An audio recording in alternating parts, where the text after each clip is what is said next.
Okay, 30-second warning.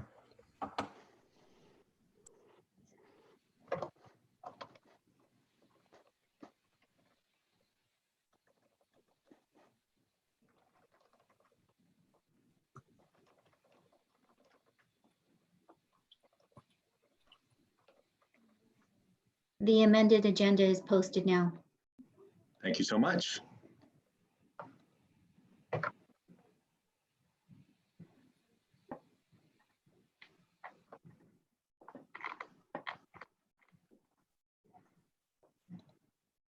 All right.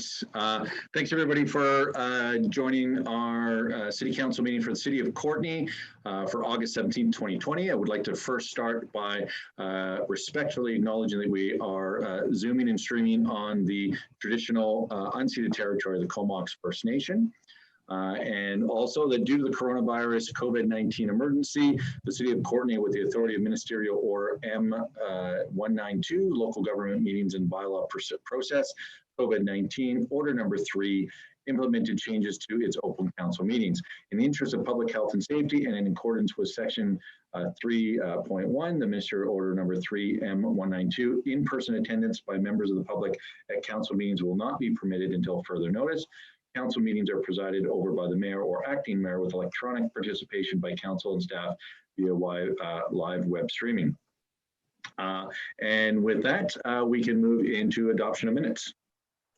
Adoption. Second. Excellent. Are there any questions or comments regarding adoption of minutes? Seeing none, I'll assume that everybody is in favor unless somebody waves their hands furiously in opposition, and we'll move into introduction of late items, which I don't believe we have any today, and I don't see any hands going up, and right into delegations. So we'll start with the home occupation business and possible amendments to city bylaws. There's going to be Lisa Christensen and Lori Ball, if somebody would like to move that. Yeah, move receipt. Second. Excellent. I'll pass it over to Lisa and Lori. Hi, can you hear us? I can hear you just fine. Absolutely. Okay, awesome. Thank you so much for letting us speak. My name is Lori Ball. Lisa approached me and asked me to speak on her behalf. I am the current president of the Comox Valley Small Business Association. It's home-based businesses in the valley. It's been operating since 1998 when they first approached council and asked for more options to operate from your home. So we're asking if you could consider or make an amendment or whatever needs to be done to open up what is allowable businesses from home. Just with COVID and more people needing to stay home for healthcare reasons, financial, all the different issues that are surrounding this, that we're just asking for you to take a look at the bylaws for the allowable businesses and see if there's more options that you could put there so more people could work from home. Okay, thank you. Excellent. Lisa? Hi there. I was just greetings to the mayor, council, and staff in the gallery. Thank you for allowing us time to speak today. My name's Lisa Christensen. I've been a small business owner for over 14 years in the city of Courtenay. I've lived here in the Comox Valley my entire life. I wanted to move my business into my home ever since I had my daughter 11 years ago. I was surprised to find out how restrictive our bylaws are for home occupation businesses, and I'd like to speak in favor of fixing this issue and just give a little context to it. In many cities, including Cumberland, Campbell River, Port Alberni, Duncan, Nanaimo, dog grooming is a well-accepted home-based business choice. And there's never been a better time than the present to pursue this dream, as it has become an actual necessity due to COVID crisis. A great many business owners are facing the destruction of their business in their current form. With the ability to move home, these businesses can possibly survive the tough times we're living in. Parents are needing to be home to help their children do distance learning, and daycare is virtually unattainable. I have a medically complicated child, and public school in person is no longer a safe option. Bringing business to the home makes it easier for some to social distance. As in my own case, I would only be exposed to my own clientele rather than all of the clients that my coworkers see. I could salvage my business only if I could rebuild it as one out of my home. I've lost 2 of my 3 coworkers and I can no longer afford my commercial space. My landlord's unwilling to apply for the government aid, as are many other landlords. Commercial space for dog grooming is a difficult thing to afford in these times. The costs of rent and supplies surpass our ability to raise our prices to cover them. I could continue to pay for a business license and function to support my family and pay my home property taxes if I were able to secure permission to do dog grooming on a small scale from my home. My neighbors are fully supportive of this. As long as a business does not break noise, parking, traffic, or garbage bylaws, I would propose there be a system created for considering their feasibility within the city limits as a home-based business. The nuisance bylaws will keep them from becoming problematic, and more people would be free to salvage their businesses and make the logical step to be close to home in these difficult times we face with COVID, as well as the climate change crisis. There would be other positive fallout from this with the increased ability to operate from home. Pollution and traffic congestion from people's commute would be lessened. Our city strains at the boundaries of what it can currently provide for at times with its traffic infrastructure. There's never been a better time to support the lessening of traffic emissions. Young families would have a much easier time starting out in business if they were able to juggle their work and their family time without ever leaving their home. Those small businesses could later grow into something on a larger commercial scale, becoming a very worthy investment, or in the very least, they could be allowed to exist and contribute to our local economy on their smaller scale. Dog grooming, personal services such as estheticians, hairstylists, massage therapy, bookkeeping, graphic design are all some examples of very valuable and viable businesses for doing from the home. And yet the bylaw is uncertain as to what can and can't be done. It's more emphasis on what can't right now. There's a very limited amount of businesses. Please support your local small business owners and future small business owners through these dire times by making home-based business a more easily accessible goal. Thank you. Excellent. Thanks, Lisa and Lori, for that presentation. And I think it's obviously something that councils and communities across the country are dealing with. And I think when you look at the government rent subsidy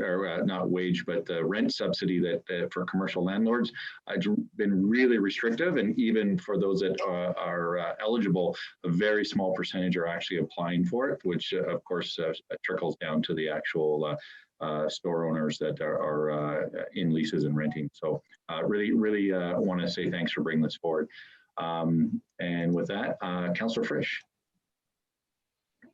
Yeah, thanks, Mayor, and thanks for the presentation, Lori and Lisa. Yeah, from the looks of the name of your business there, you do stellar work on dogs, so that's really great. You don't do humans, I imagine, but I wonder how much business you see in the average day at your house.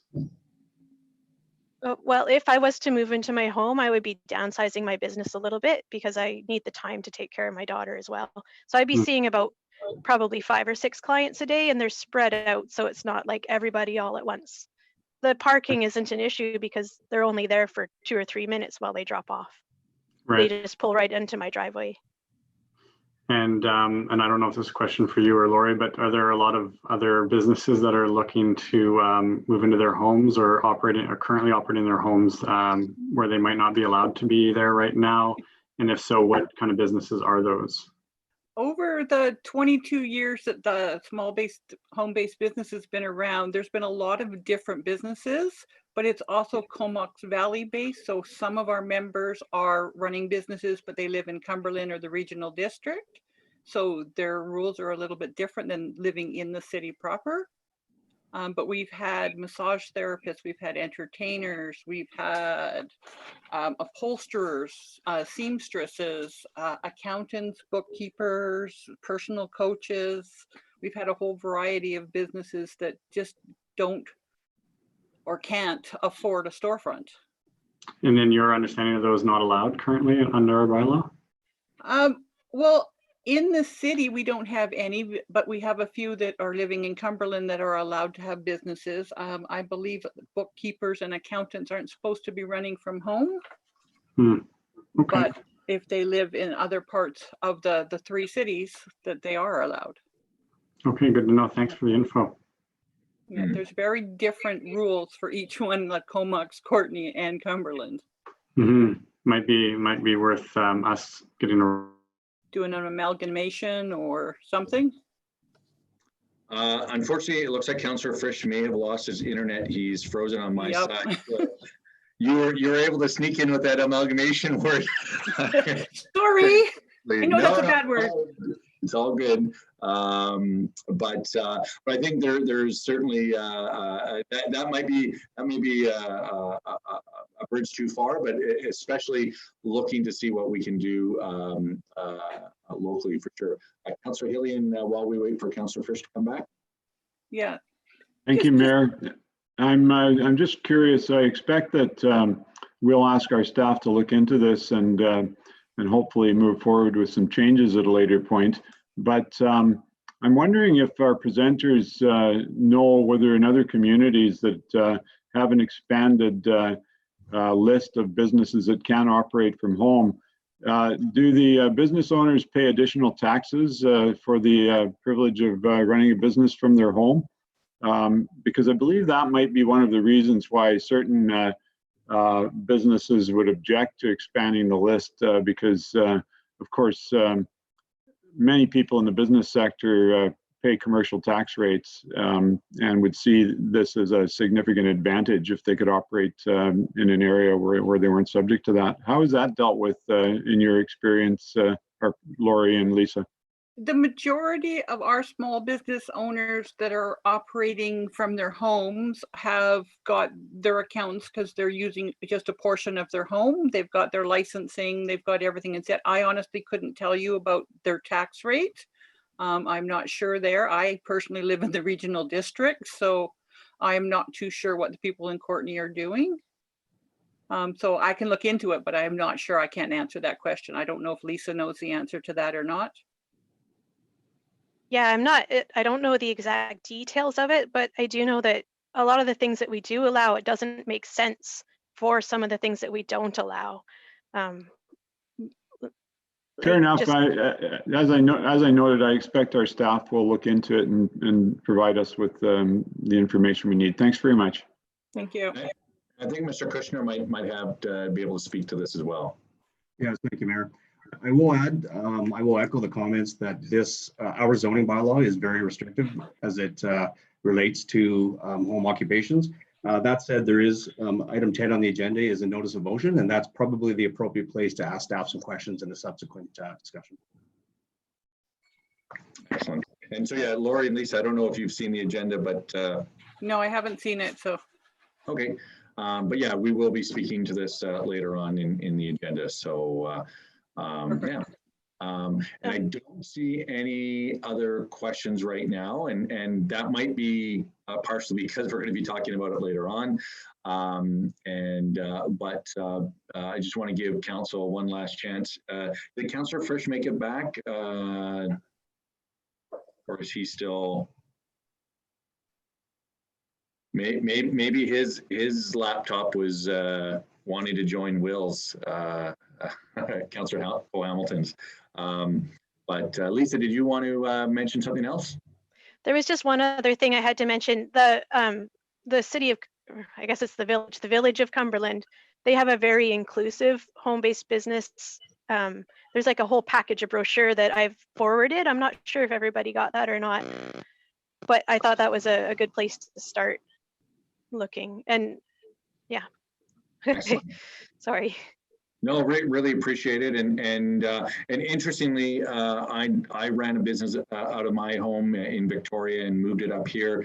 Didn't really think about it, and then as I expanded, moved into commercial spaces. But it hadn't dawned on me, even though I support a lot of these companies around the Comox Valley, that there were differences in way the home-based businesses were working. So. Really appreciate you bringing it to our attention. And again, I think, right now we want to do what we can to make sure that businesses can thrive as much as possible under the circumstances. Councillor Morin. Great, thank you, Mayor. Thanks so much for the presentation, Lori and Lisa. I, of course, brought forward the notice of motion coming up later. So I'm supportive of taking a look at this. I just wanted to ask if there was anything other than the language on allowable businesses that you would be interested in taking a look at, or in the bylaw, and then even looking at Cumberland's package. Is there anything else beyond allowable businesses that you are concerned about or would like some attention to? No, I just feel like if we have really good nuisance control bylaws, then those should cover a lot of the issues, especially during COVID, right? These are kind of like different than normal times when it comes to the worries about taxes and stuff like that. Even if there was something temporary to accommodate everybody, there's a lot of people that need to be in their homes. And if it's official, they're going to be bringing in business license tax money to the city. So that's a good point. The only thing I would like to add is, as we update the bylaws, is just bring into traffic and parking and all the things that are going to be a concern in your neighborhood, just to make sure that all of that is enforced and followed. But by allowing more people into their homes, there is going to be more traffic, but as long as it's not going to be overbearing for those neighborhoods. Excellent, and I think that was in Councillor Morin's notice is looking for that fairly specifically, that should a business be limited if it doesn't impact parking or noise or nuisance in the community. So yeah, so hopefully that gets a good place. I don't see any further questions or comments, so I do want to thank you guys again for your presentation. And then if you want, you can go on YouTube and you can watch the rest of our council meeting if you'd like, and see that conversation. So, Okay. All right. Thank you very much for much listening to us. All right. Have a great day. Enjoy your meeting.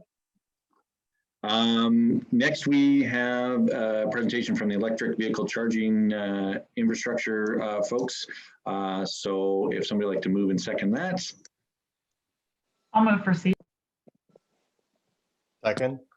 Excellent, thank you. And I'll hand it over to Randy, Helen, and Lindsay. Thank you very much. I'm trying to screen share. I think I've got to get permission from someone on that. Maybe Eric, but we have a couple slides that maybe make it a little easier to go through. Perfect. But, if you want to hang on just 1 second, just because I think when you went out and back in again, you lost the co-hosting. So now you're a co-host right now. There you go. Okay, and it's coming up. I'm going to get bounced around a bit, but meanwhile, there we go. It should be coming. I'll introduce. Anyway, I'm Randy Chatterjee. I helped found the Electric Vehicle Association for Comox Valley, and I happen to have 2 electric vehicles and have had them for several years. And I want to also bring in, there we go. We have with us amazing public health and health and public health person, Helen Boyd, who really got us going last year in a big way. And also Lindsay Eason, who does public outreach and education, works with the wood stove, cleaner air program, and really has put a lot of work into what we've been able to do and facilitated that. She's I think an ambassador with eMotive, which is a grant program to support the adoption of electric vehicles. So I think my presentation's up on the screen now. That's us, and we're specifically talking here about a grant from the Natural Resources Canada that let's see if I can get forward here. Yeah, it just popped up actually just 4 weeks ago on Helen Boyd's radar, and it's one of these crazy things. I spoke to the grants officer. She thinks it's insane, but COVID, various things, infrastructure funding. They have a submission deadline that's 3 weeks away, and a completion deadline that's 7 months from now. So it's a very quick grant. It's a total of about $50,000 matching, meaning that they have $50,000 to commit to it if it's matched. And the the quote there provides the essential details of the grant. It's to increase awareness of electric vehicles, charging infrastructure, and the like to basically increase adoption. It's a clean air and low carbon way to go, and they're trying to encourage that. So slide. So we have a little bit about our past, where we came from. First of all, these series of pictures are really Lindsay and Helen's amazing work. Back last May, we had at the Comox, at the Rainier Sports Center, we had an incredibly, big event that we thought we'd have 300 people to come to. We had about 12 electric cars that people could pop into and look at just from local volunteers. We had 2 dealerships that offered rides in new electric vehicles. We had 2 electric vehicle bicycle shops local that gave people hundreds of bike rides on electric bike. That's been super popular. We had an electric boat there as well. That was an amazing kickoff. We had 1,400 people there. We know that because I think Will wore out his finger on the clicker that's counted the people coming in. So thank you, Will, for that. But and then we all summer long, since actually about November of 2018, we've been holding monthly, and then finally, because it was so popular, bi-weekly, I should say, bi-weekly meetings with folks who had electric vehicles, had questions about them, and many who didn't have one yet and wanted to know what they were.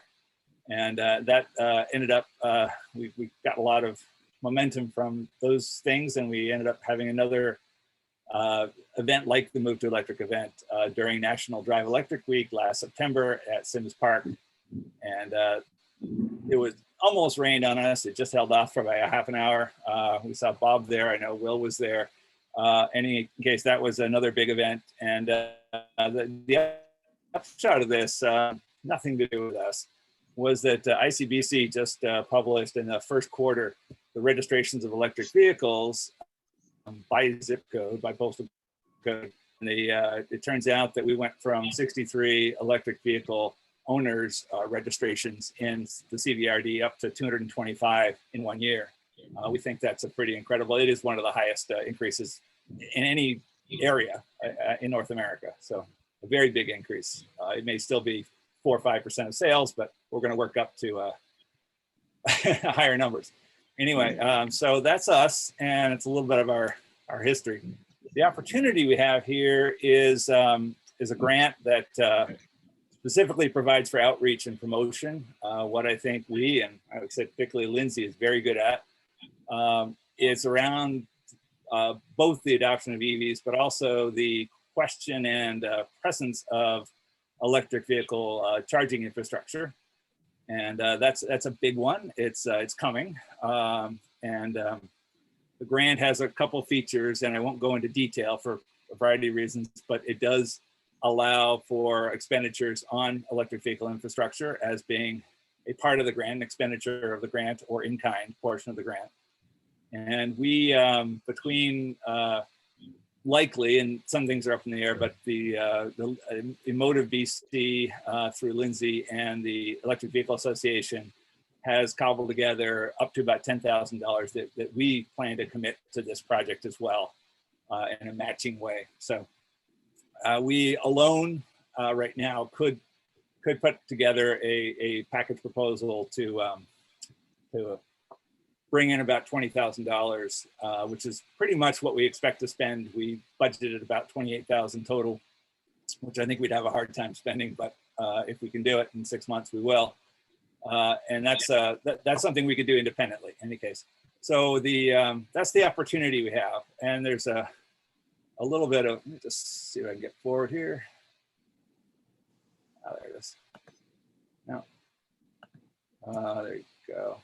Yeah. So the ask we're making, very simply, the simplest possible approach is that we apply a letter of support from council suggesting we are going through an OCP. We know electric vehicles are a part of that now, or it will be, as well as some movement toward expanding the public charging infrastructure that's available in the city. And in any case, that motion both the OCP and the intent to expand public charging will give us the, in a Montessori way, the experiential learning that we hope the online and, physical, promotion ideas we have will be better facilitated. In addition, there's another,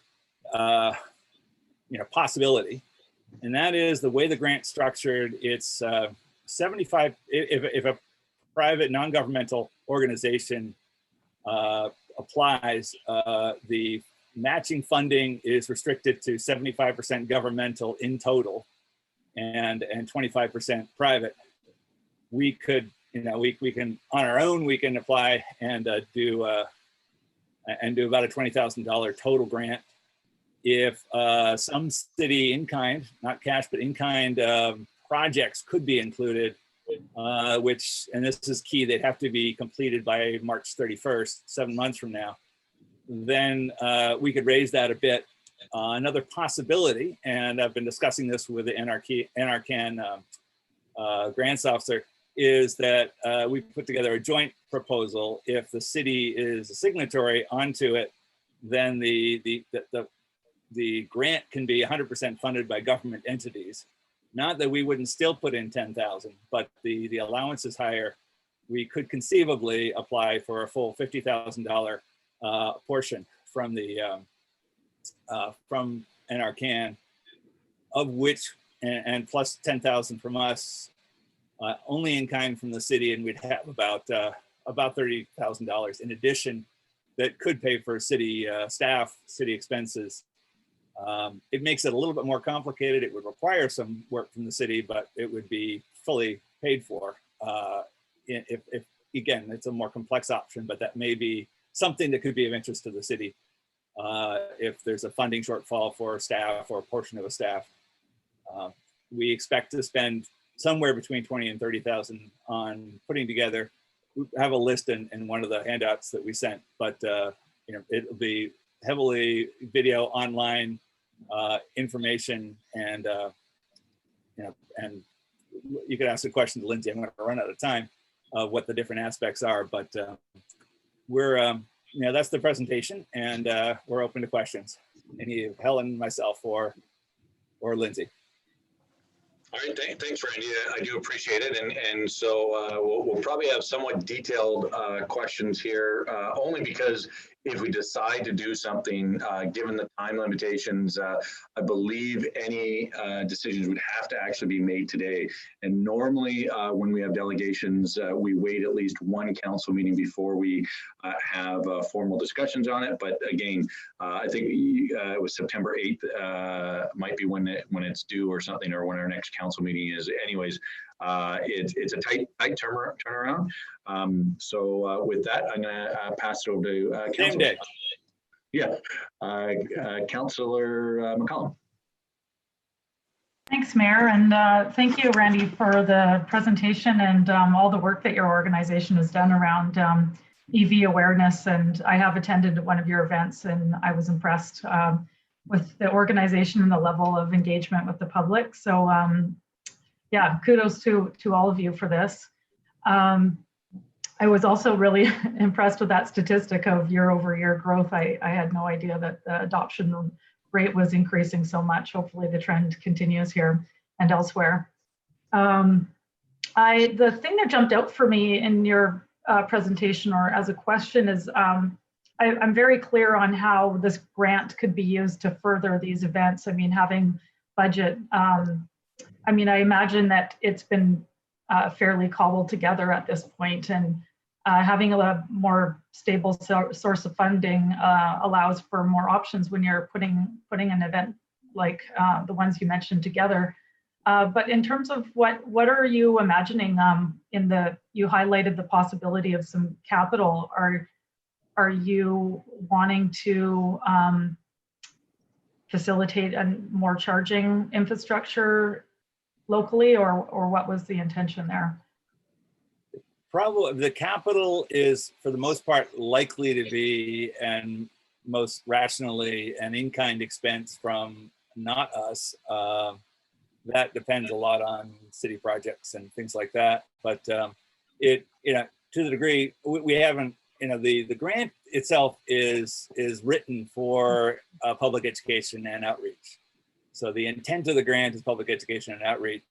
They recognize that in some locations where there isn't any public charging infrastructure, that might have to be something that one would spend on.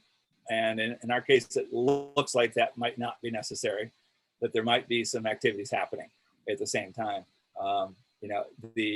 The budget that we put together, Lindsay could speak to it probably better than I could, but that's primarily going to be spent. I mean, I'm a video editor, so we were going to shoot a number of short videos. We're hoping to hire some, most important part of video is actually sound, as we know, and we're hoping to hire some local musicians that could provide some background sound, and that would be probably most of the expense for that. But we'll put things up on the web. They could possibly be on the city's web. Certainly Emotive BC, they're redoing their website. That might be a place. But we hope to have a number of different multimedia aspects of sort of explaining to people what is an electric car, what do they like to drive, how do you charge them, and where can you go? Those are all big questions people have. And so that's, we figure even though we have a lot of volunteer work, we'll probably need a few professionals in some areas to help make it happen faster. So that's where most of the grant money would go.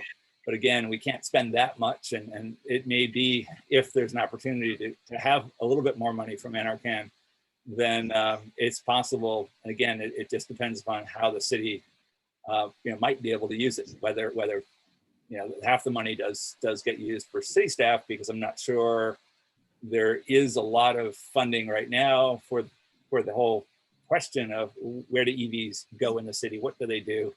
Will they increase traffic? I'd argue they could, because they're so cheap to drive. Actually, it's a big problem. And the other issue is cycling infrastructure. We're also an electric bicycle advocate, and if you're gonna be on an electric vehicle, that's the better thing to be on from a carbon standpoint and health. So we're very supportive of that, and that's a big part of the OCP coming up as well. And that's actually a really tricky part, because electric bikes on bike paths are somewhat controversial, but so there's a lot of education around that part as well that we'd like to address. Great, yeah, based on what I've seen from your group so far, I have no doubt that you can put the funds toward good use in the public education department for sure.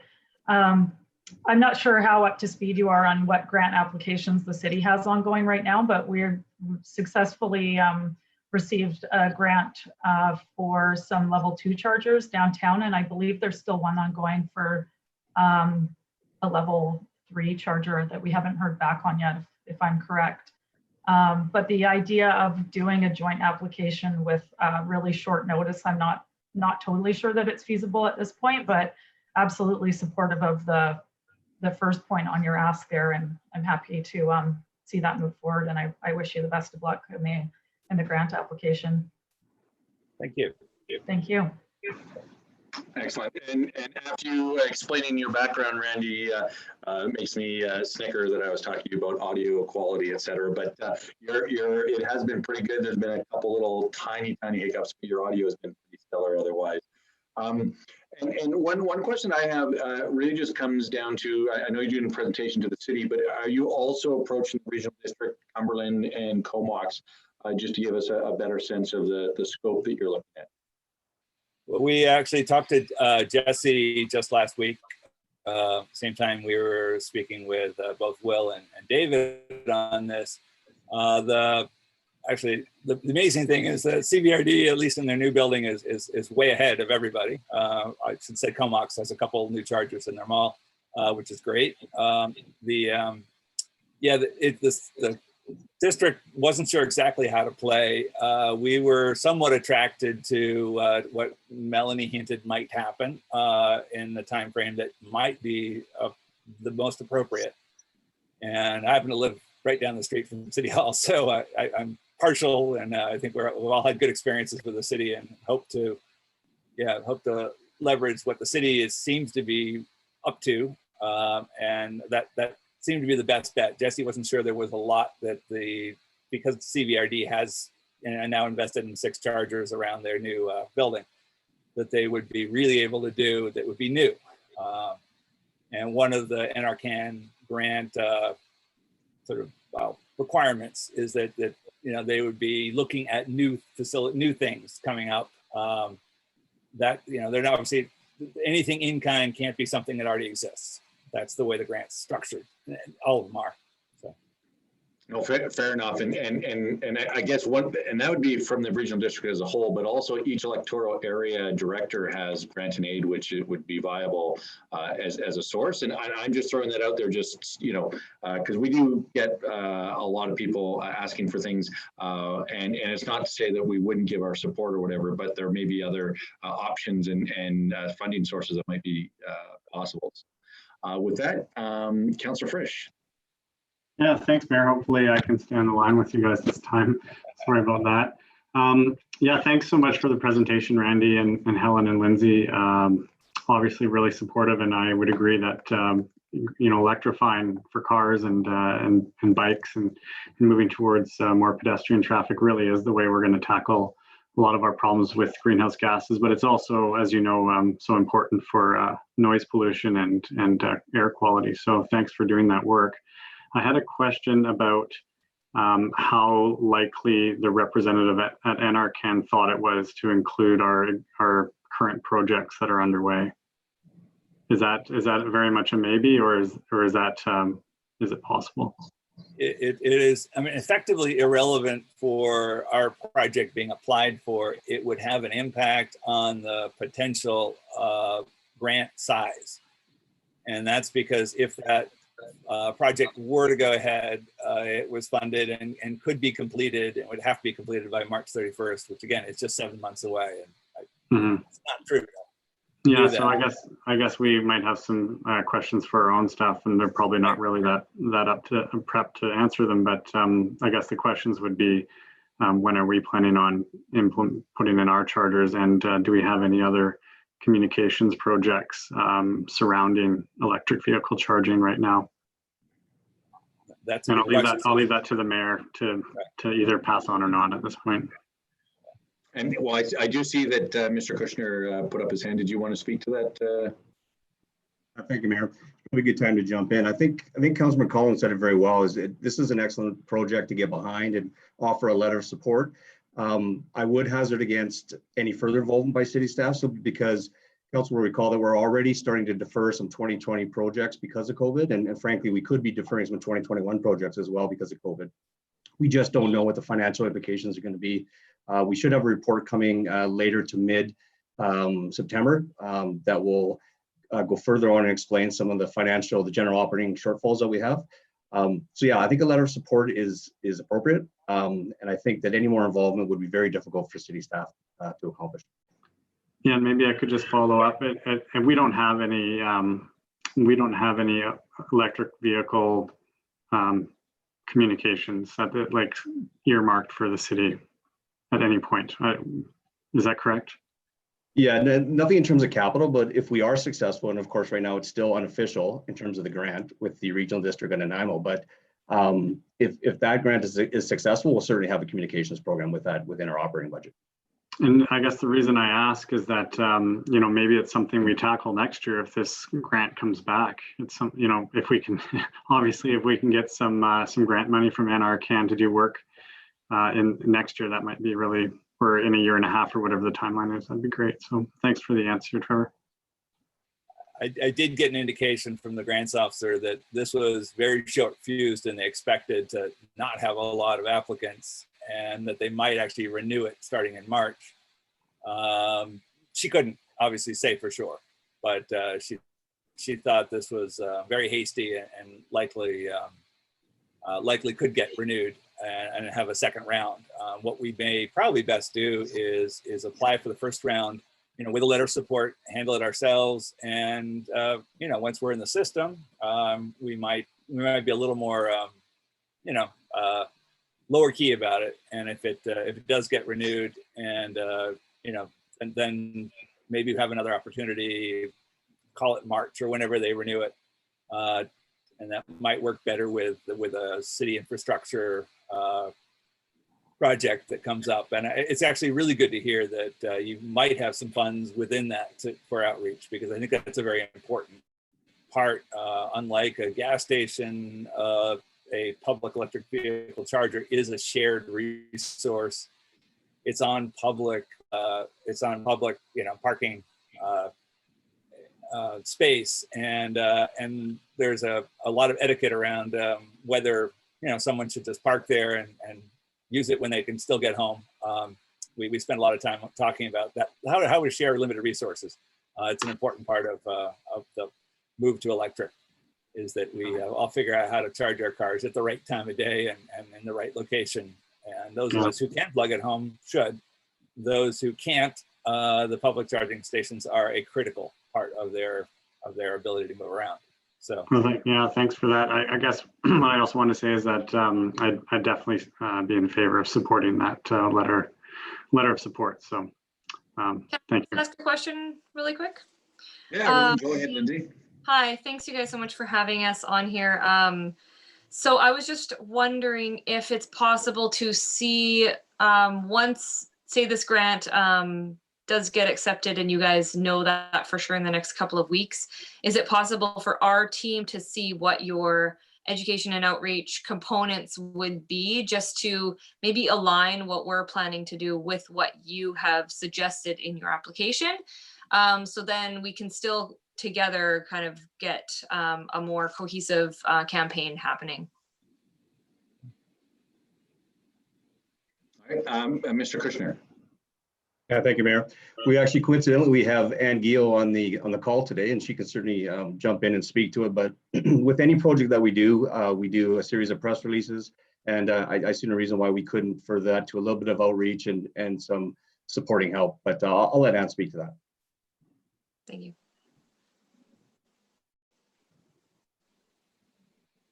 Hi, can you hear me? Absolutely. Yes. Okay, yeah, absolutely. So whenever we launch a new program or service, especially one that with significant public interest as this one will, then we typically will promote it via social media, media releases through the local media. The mayor often reaches out to local media outlets to communicate further. What the missing piece then might be signage, and consistent signage to ensure that the information that we're providing at the various sites meets the needs of the city and any other users. Okay, that's perfect, because one of the eligible project ideas that this NRCan grant has shown is to increase the knowledge of the charging stations, and I'm trying to find it here, but it's something to do with increasing the visibility through signage. So if you had some kind of idea of what you might need and that's not already in your grant, and put that together in your letter of what you would be looking for, we can kind of add that into our project to try and maximize our funds to assist with that. That sounds good. I can liaise with our public works team as well to find out what their signage needs would be. Perfect. Excellent. That's fantastic. All right, Councillor Cole Hamilton. Yeah, thank you, Mayor, and thanks so much for the presentation. I, as you know, probably from our conversation last week, I'm definitely in support of this and would certainly support a council letter of support. I was just curious, Randy, you were saying that it sounded like no guarantees, but NRCan thought that they might be rerunning this again in the spring. So it was quite a hastily delivered short timeline kind of announcement. I was wondering if you apply for the September 8th deadline, would that preclude you from perhaps applying again next year for something more substantial once we have more, when there's more time to apply for a grant of greater scale? I'd say it didn't appear so at all. No, each grant application is treated separately. And in fact, to some degree, she said, well, once you're in the system and we know you and you can deliver, then that might actually be to our benefit. So no, there's no problem. And again, we might end up, paring down a little bit what we do, and possibly hoping to see exactly what you need, what's not part of the funds that you might have available through this possible upcoming project, and then yeah, we can find out what's what's still missing. And again, no promise they'll have it. She didn't say that they would, but she thought basically because they had such little time this summer, literally it ends up being less than 2 months notice between, that's just about 7 weeks notice between the request for expressions of interest until the grant deadline. So, and of course it's July and August, so she thought they wouldn't probably get too much. But any case, that there may be funding that rolls over, or it just may be renewed. But well, but I think I'm fine. We can do a lot with a smaller grant, and with your letter of support, I think we have a very good chance of winning that, and getting good at what we do, better at what we do, and then yeah, we could reapply. I think that's not a problem at all. That's fantastic to hear, because often if you apply once, then you're precluded from any further applications. But this might actually work, as you said, to our advantage. And I'm imagining that given it was a short window they had for it, and with COVID and the dog days of summer and all those things, they probably received very few applications, because I think at most community staff are overstretched as it is at this time. So anyway, I'm really pleased to hear that no guarantees, but there may well be a possibility to build on this in the new year. Excellent. Okay, well, thanks so much for the presentation once again. Excellent. And I don't see any other questions at this point. I am just going to reiterate what's been said many times to Randy and everyone who's worked so hard to do this. Oh, actually, now having said that, Councillor Theos has put his hand up, so I'll defer to Councillor Theos. Thank you very much, Mayor. I appreciate that. My hand was up and it went down, and then it was up and went down again. So thanks for taking my comment. I wanted to say that that it's very useful when groups will go out and reach for grants, and having that letter, I think, is a wise way to go. When the city itself is involved in a grant, if we were to actually be successful in that, and if you were actually to be successful in that grant, and the city is part of the grant, then that could limit the city's opportunity for getting other grants, because sometimes when the community gets a grant, it's looked at as like, check, they've got a grant, so now they can't go out and get another grant because we just gave them one. So sometimes if other groups and organizations go do that legwork, that's much appreciated. And it gives us an opportunity maybe to go after some other funding. And what I'm thinking in regards to that is the hard costs. Sometimes that's the more prohibitive for people to actually get in the market for an EV bike or an EV vehicle. And if there are grants that can help with the hard costs, that can go towards the bikes. I know there has been for the vehicles in the past, and that's really helped the sales. But I think people are having a hard time right now with affordability, and that's going to become a bigger question in the future. I do believe that the hard costs, if there are grants available for that, that would go very far in helping people achieve their goals in buying one of the bikes or a vehicle. And when it comes to social media, I think Anne said it well when she was talking about the fact that social media is very accessible now. And even with smaller amount of funds, as you alluded to, Randy, we can do quite a bit with getting that message out.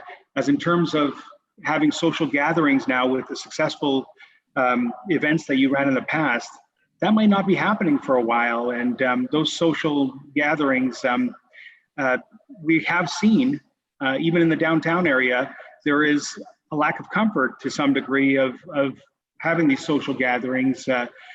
Because after they're finished with, if it went sideways with COVID, nobody wants to be at the butt end of that saying, oh, we shouldn't have put this together and we're at fault. So I'll just leave those thoughts in your mind. Thank you very much. Thank you. Hey, Councillor Hillian. Thank you, Mayor. I don't have anything to add except that we have Helen Boyd on the call, and Helen is such a stellar citizen of our community in so many ways. I'd like to give her the opportunity to say something if she'd like to. Thank you. Thank you very much, Doug. And thank you for the opportunity to present. Really, our group, the Comox Valley Nurses for Health and the Environment, our commitment is exactly about that, is the reduction of greenhouse gas emissions. And that's why we've been partnering with existing agencies. But we totally appreciate the importance of partnering with our local governments. And that's why, as Lindsay reiterated, is the importance of us being in alignment with what you're doing, so we don't duplicate and replicate. When we organized that first move to electric, we didn't know how popular this would be.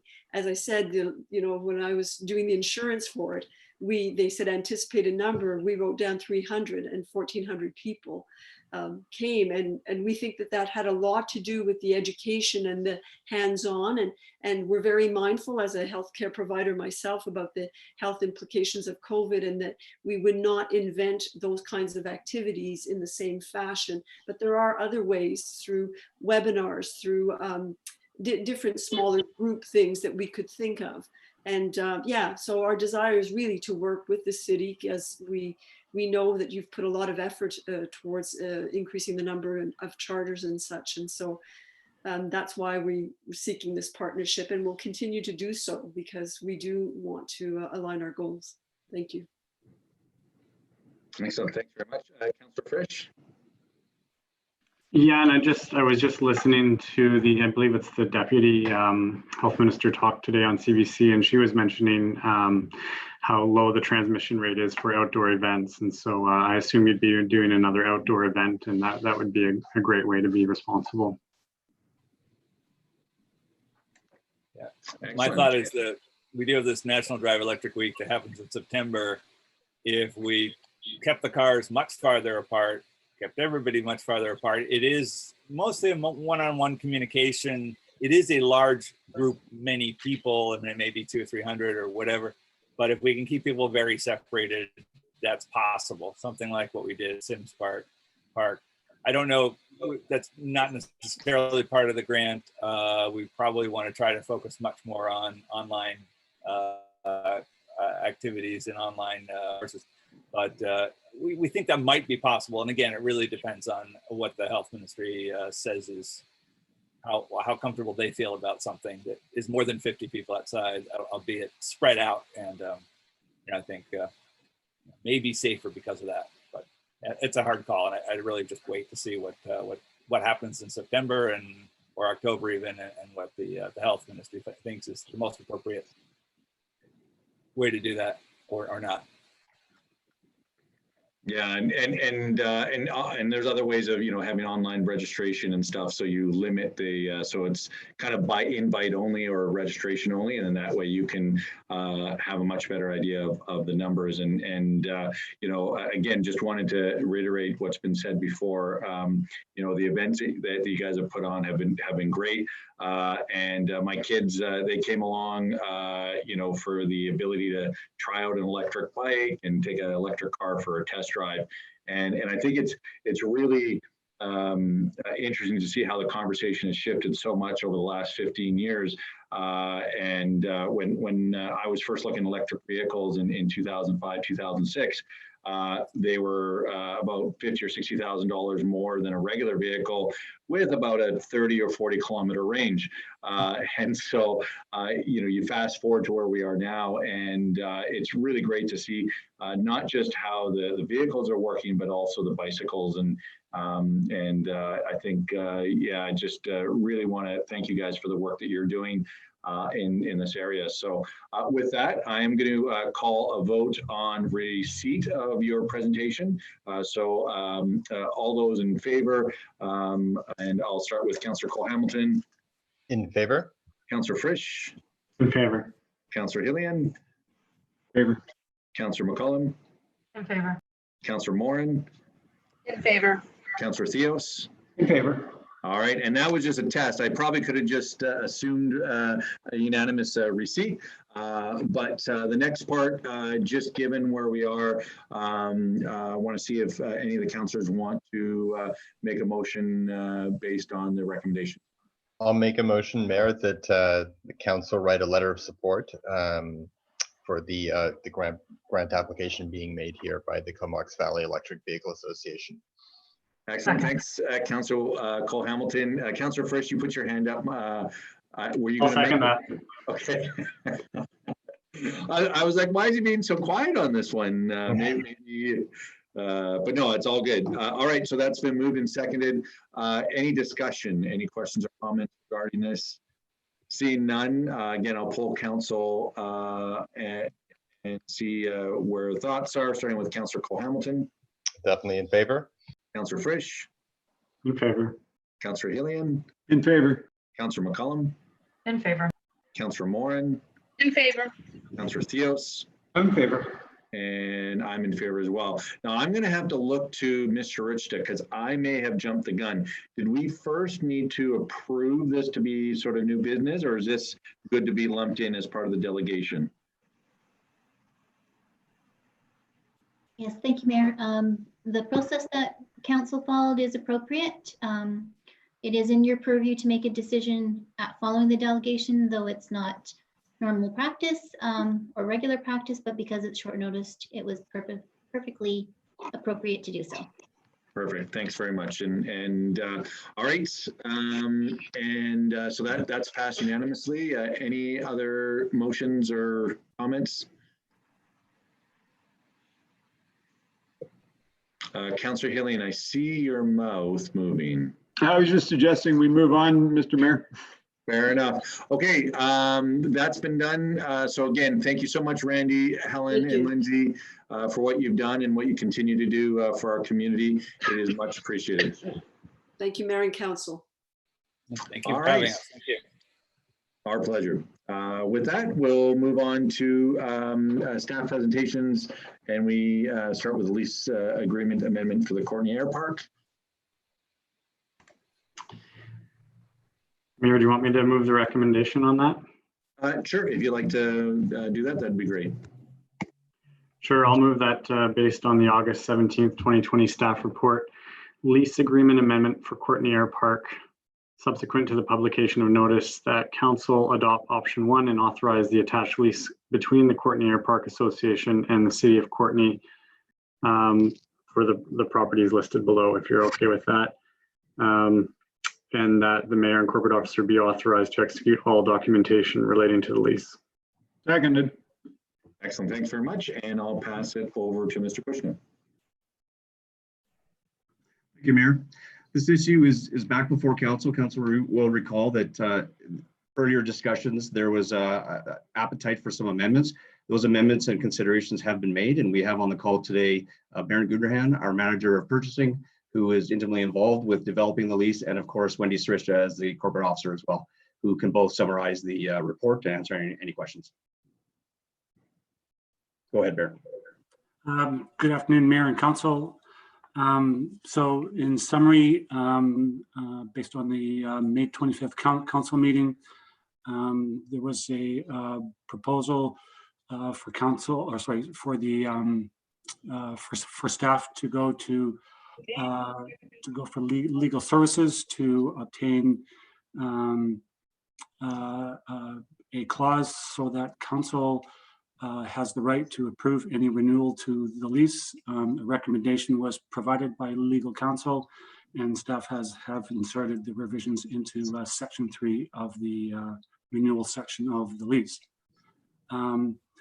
Staff requested the Courtenay Air Park Association to approve the lease amendments as stated, and they did so. However, they also asked that they be allowed to delay bringing the report to council in order to conduct a financial implications review internally within the Courtenay Air Park Association as it relates to the lease. The sections that the Courtenay Air Park wish to renegotiate with the city are as follows. Section 7, payment of taxes. They wish to add the clause, the tenant shall have the right to to appeal the assessed value of the property and premises through the BC Assessment Authority. Lidstone and Corp approved that. We brought that forward to them. Also section 14 zoning, the addition of the clause, the city will work with the tenant to zone the property appropriately for the existing uses. Again, brought forward to Lidstone and Co. and approved. And then they also brought forward section 22, which is a utilities interceptor clause.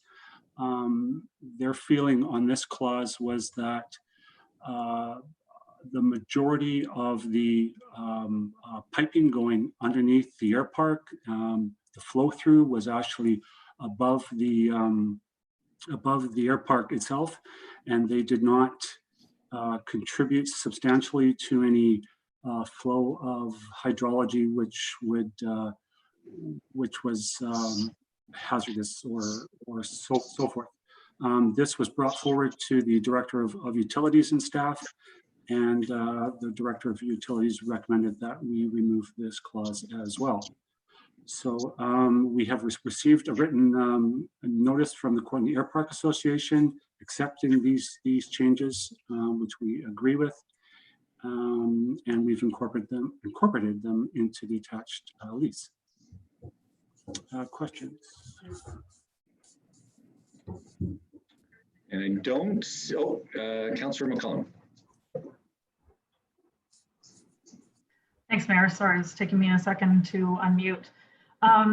Yeah, I have a couple of questions around the lease, not specifically to the recent changes, but our discussion around it was cut short last time when we were looking for clarity on the items that came forward today. So my questions kind of relate to the whole or matters of the entire lease. My first one is around the payment of taxes.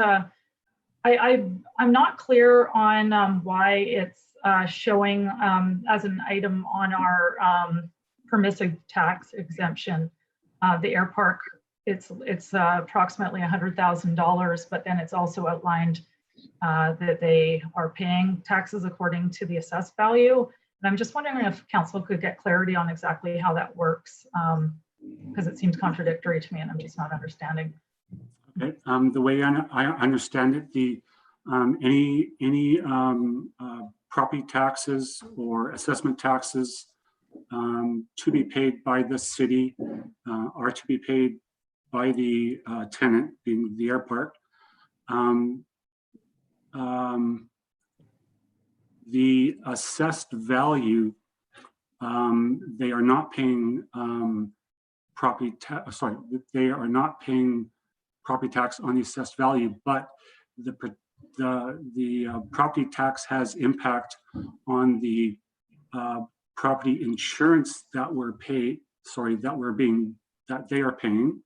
So if the assessed value is lower, then the appropriate property insurance is lower, as calculated through our insurance broker. Does that make sense? I think so. So are you saying that they are not responsible for paying the property tax, and that's No, they are not. Sorry, that's a mistake if that's been implied, but no, they do not. It is for the reduction of their property insurance invoice. So to clarify then, the only fees that the Air Park Association pays to the city under this lease is the $1 of rent and 50% of the hangar rental fees. Am I understanding that correctly, or is there other that's the fees base collected? rent? No, that's the, yes, no, that's correct. But there are also additional fees, I believe, or additional fees, and that would be such things as any work that the city were to undertake to repair the premises. We haven't had any recently in my time, but that would be one. Property tax. Sorry, I keep going. Property insurance through our broker Aon, that would be payable, and that I believe is all I'm aware of presently for extra costs. Okay. Yeah, I thought that the last time this was discussed, it was alluded to that they are paying some form of property taxes. So I think that's where my confusion stemmed from, not from the way it was presented here, but previous information that I heard. Another concern that I have that's outlined in this lease, and maybe I'm not fully understanding what the regulations are, but Section 21 outlines their environmental responsibilities. And Yes. as far as I could tell, there's no regular environmental monitoring stipulated. And given that they're selling fuel and storing various environmental toxins, am I correct in that we're not doing any sort of soil testing on a regular basis on the site? The city is not, no. And is the Air Park Association required to do any on a regular basis? I don't believe so. It's based on a self-reporting model. If they have any sort of a spill, any sort of a, if they think there's anything such as their fuel tanks leaking or anything environmental, it's a self-reporting mechanism. And that's written into our release, but we do not do soil testing. Yeah, that's definitely a concern for me. Do they have any fuel tanks that are stored in ground there, or are they all above ground storage? They do have one in-ground tank, yes. It's my understanding that even gas stations are required to do annual monitoring of in-ground tanks. So it would seem that the conditions here are less than what the standard would be for a regular gas station, and they're located so close to the estuary. I really do have some concerns around lack of oversight on our part in terms of whether or not there's contamination in the soil. I don't see how we would have any idea if there was any kind of spillage coming out of an underground tank without some type of regular testing. So that's something that I would really like to see here. Okay. I did notice that there is a stipulation that they are required to do some at least termination. But the way I read that, that could be 20 years from now. True, yeah. And we are terminating one lease and starting another one. Was there no requirement for an environmental audit then, or any ground soil testing at that time? To be honest, it just never came across through the conversation. We do talk about their fuel tanks. We do talk about what sort of procedures they do have in place should they have a spill. But the actual leaking of a tank underground, I think, would be similar to the city even, whereby unless we see some sort of a symptom,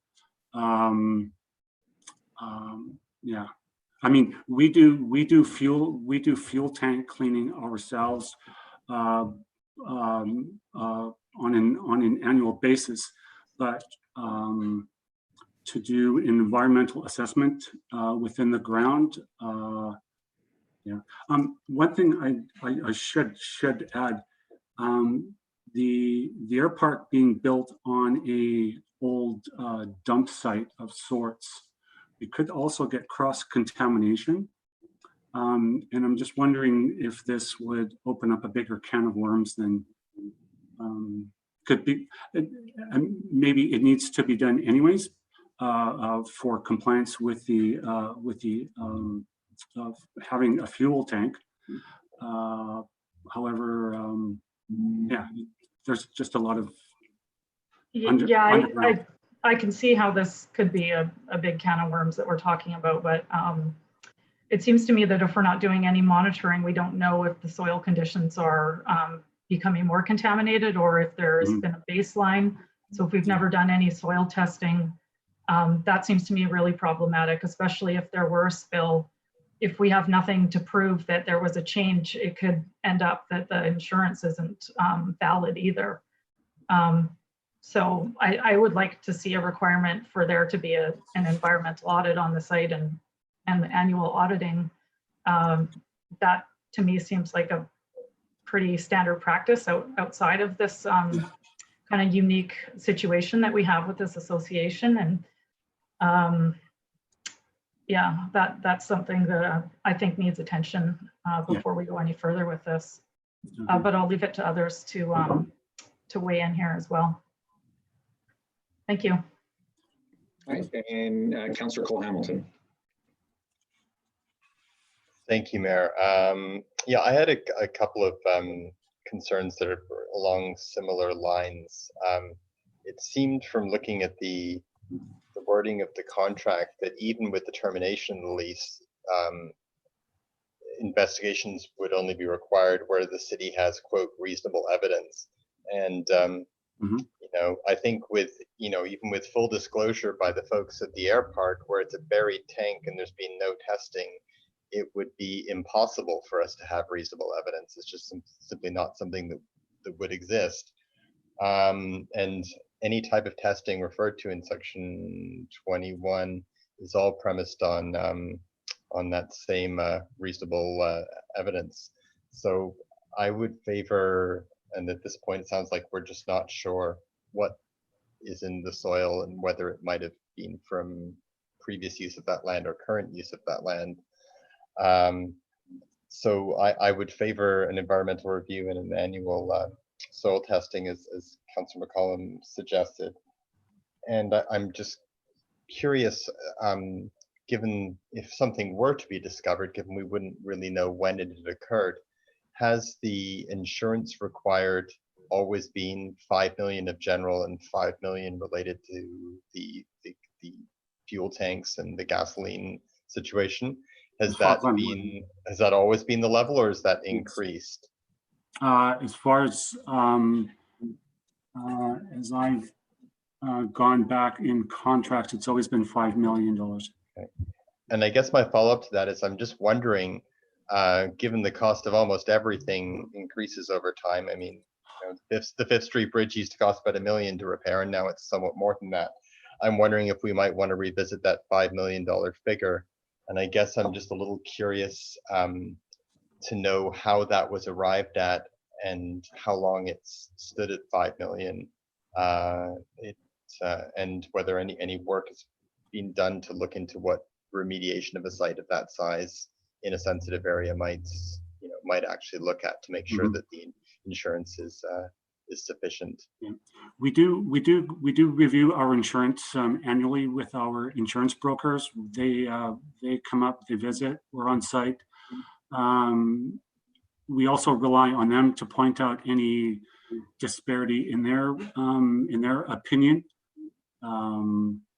Yeah, but yeah, we definitely will revisit the $5 million and see how that is within the industry itself. And Mayor, can I ask one short final follow-up question? Well, I was just going to say, Mr. Kushner's put up his hand, so he may want to interject to maybe give a more fulsome yeah, Mr. Kushner. Thank you, Mayor. I'm sensing there's an appetite to go back. We could table this again and to go back and bolster the environmental conditions. I do know that Transport Canada regulates that they must inspect and maintain their above ground and in-ground tanks annually. And maybe one of the conditions of the lease is that the city has sent that information to satisfy or provide comfort for council. But we can certainly table this and go back. If council could give us some insight as to what kinds of questions they would like to see, then we can do that as well. So thanks. All right, back to you, Councillor Cole Hamilton. Yeah, thank you, Mr. Kushner. I'm not familiar with what that annual inspection would look like and reveal, and it would be interesting to know if it's comparable to what is done for required of, say, a gasoline station. In terms. Excuse me, Mayor, it's difficult to hear Councillor Cole Hamilton. Yeah, Councillor Cole Hamilton, you got quiet just after Mr. Kushner spoke. Did something change on your side? No, but is this any better? Not really. Okay. You have to just use your outside voice. Yeah, this is not my usual computer, so I'll just kind of bellow and let me know if it's too much. I'm hoping it would be interesting to know what it is that the annual testing that they do as required by Transport Canada is.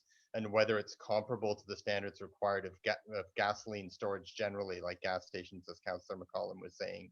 It seems to me that if a certain level of care is taken with gas stations, certainly something which is this close to the estuary should have a comparable level of analysis.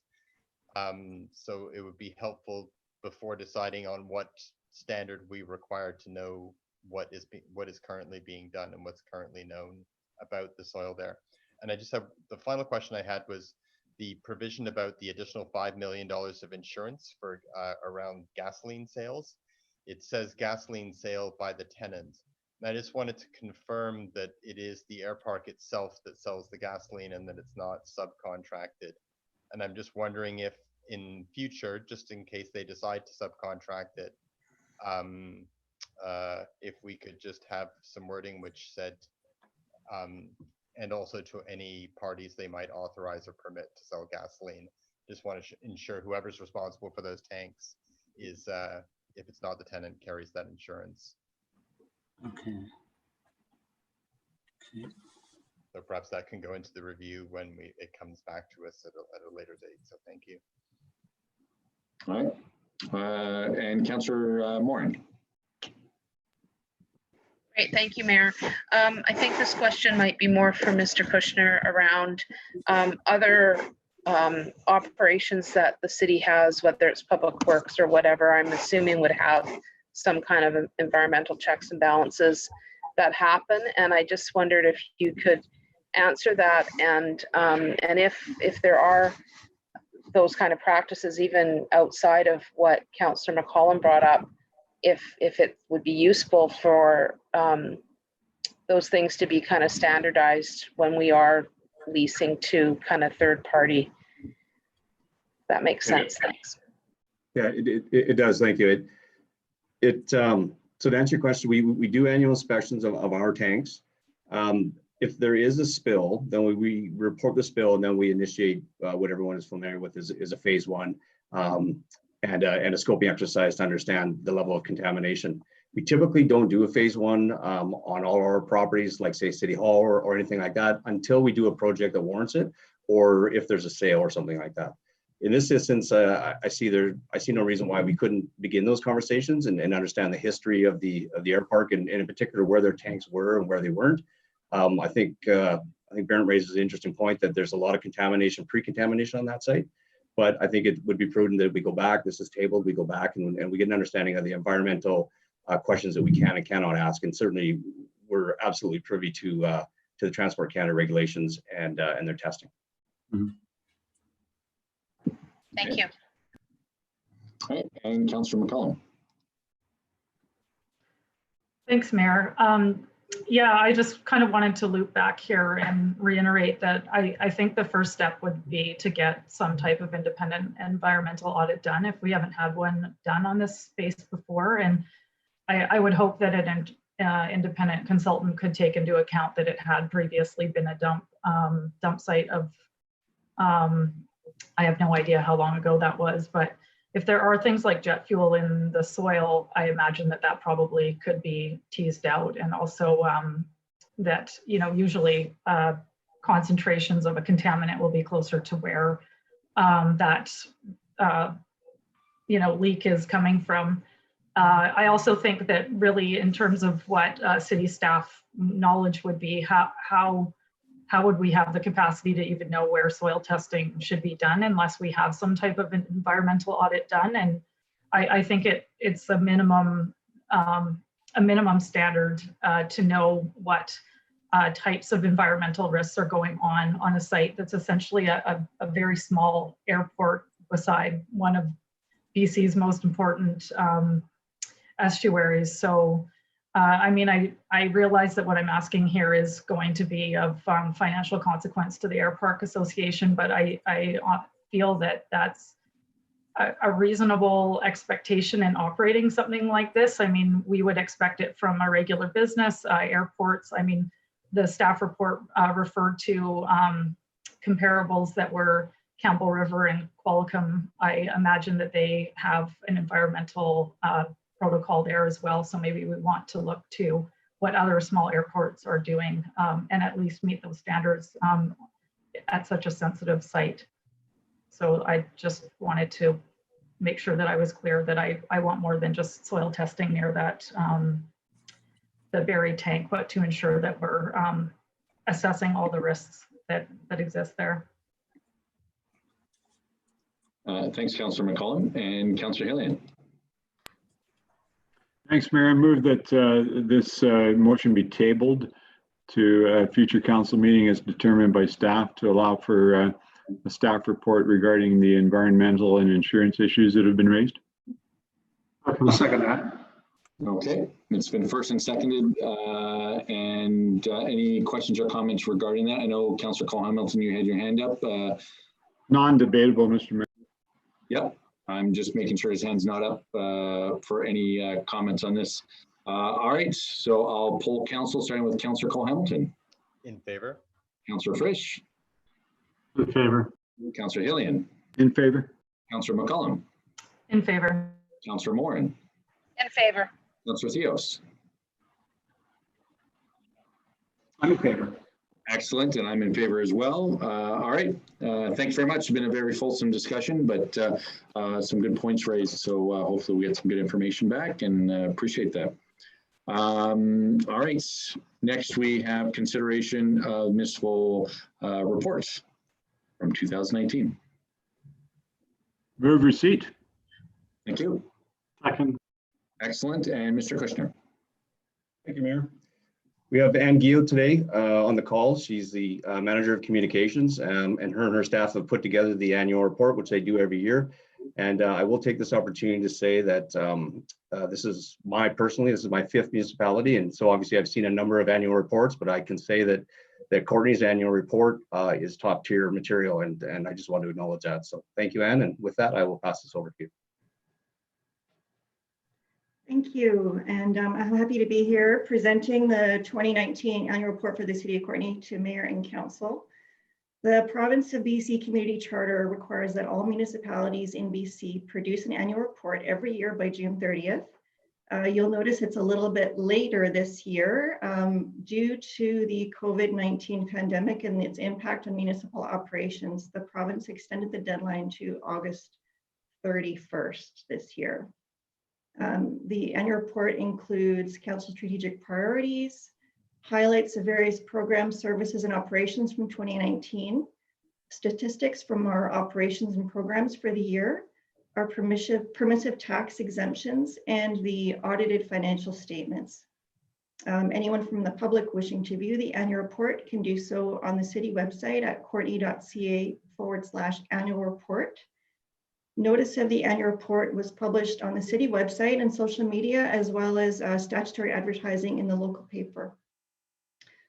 So we get contributions from every department for the annual report every year. In particular, this year, I'd like to really acknowledge the support of Lisa Zervakis, the city's communications and marketing specialist, in the production of this year's report. And I'm happy to take any questions. Excellent, and thanks very much for the report. It was, as Mr. Kushner said, it was excellent, a nice, easy read, which makes it, I think, a lot more useful. Mr. Hillian, or Mr. Hillian, Councillor Hillian. Yeah, Mr. Hillian is my dad. Thank you, Mayor. I'd just like to thank staff and in particular Ms. Gio and Mr. Vakas for all their work on this. And I certainly agree with our CAO that Courtenay staff produced an excellent annual report. But of course, it reflects the excellent work that is carried out by staff throughout the year. And very pleased to see this one produced despite the delay. Thank you. And Councillor McCollum.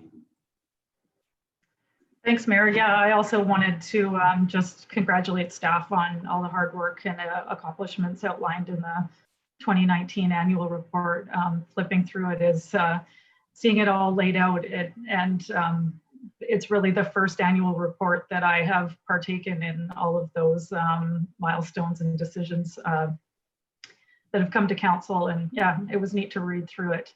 One comment I wanted to make was I believe 2019 is the first year that the urban forest strategy made an appearance, as that was the year that it was adopted. And it's great to see our goals outlined there. And just one comment I wanted to make for the 2020 is that it would be great to see that piece of the report outline how many trees the city has been successful in planting and just how well we're meeting our targets and objectives that we've set out for ourselves.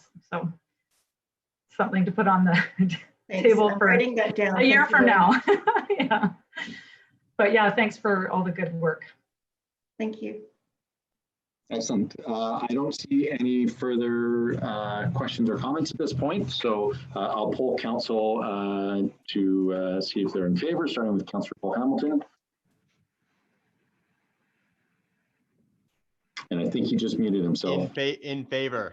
Fantastic. And thanks for yelling. I appreciate it. It's still coming through quiet, but it sounds better when you yell. So much appreciated. Councillor Frisch. Yeah, in favor, thanks. Councillor Hillian. In favor. Councillor McCollum.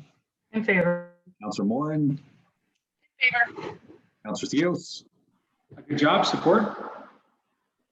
Excellent. And I'm in favor as well. And again, a big thank you to staff for the great job and that you continue to do. It's much appreciated.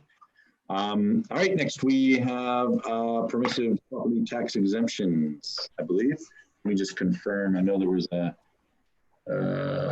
amended agenda, but yeah, I think we're good with that.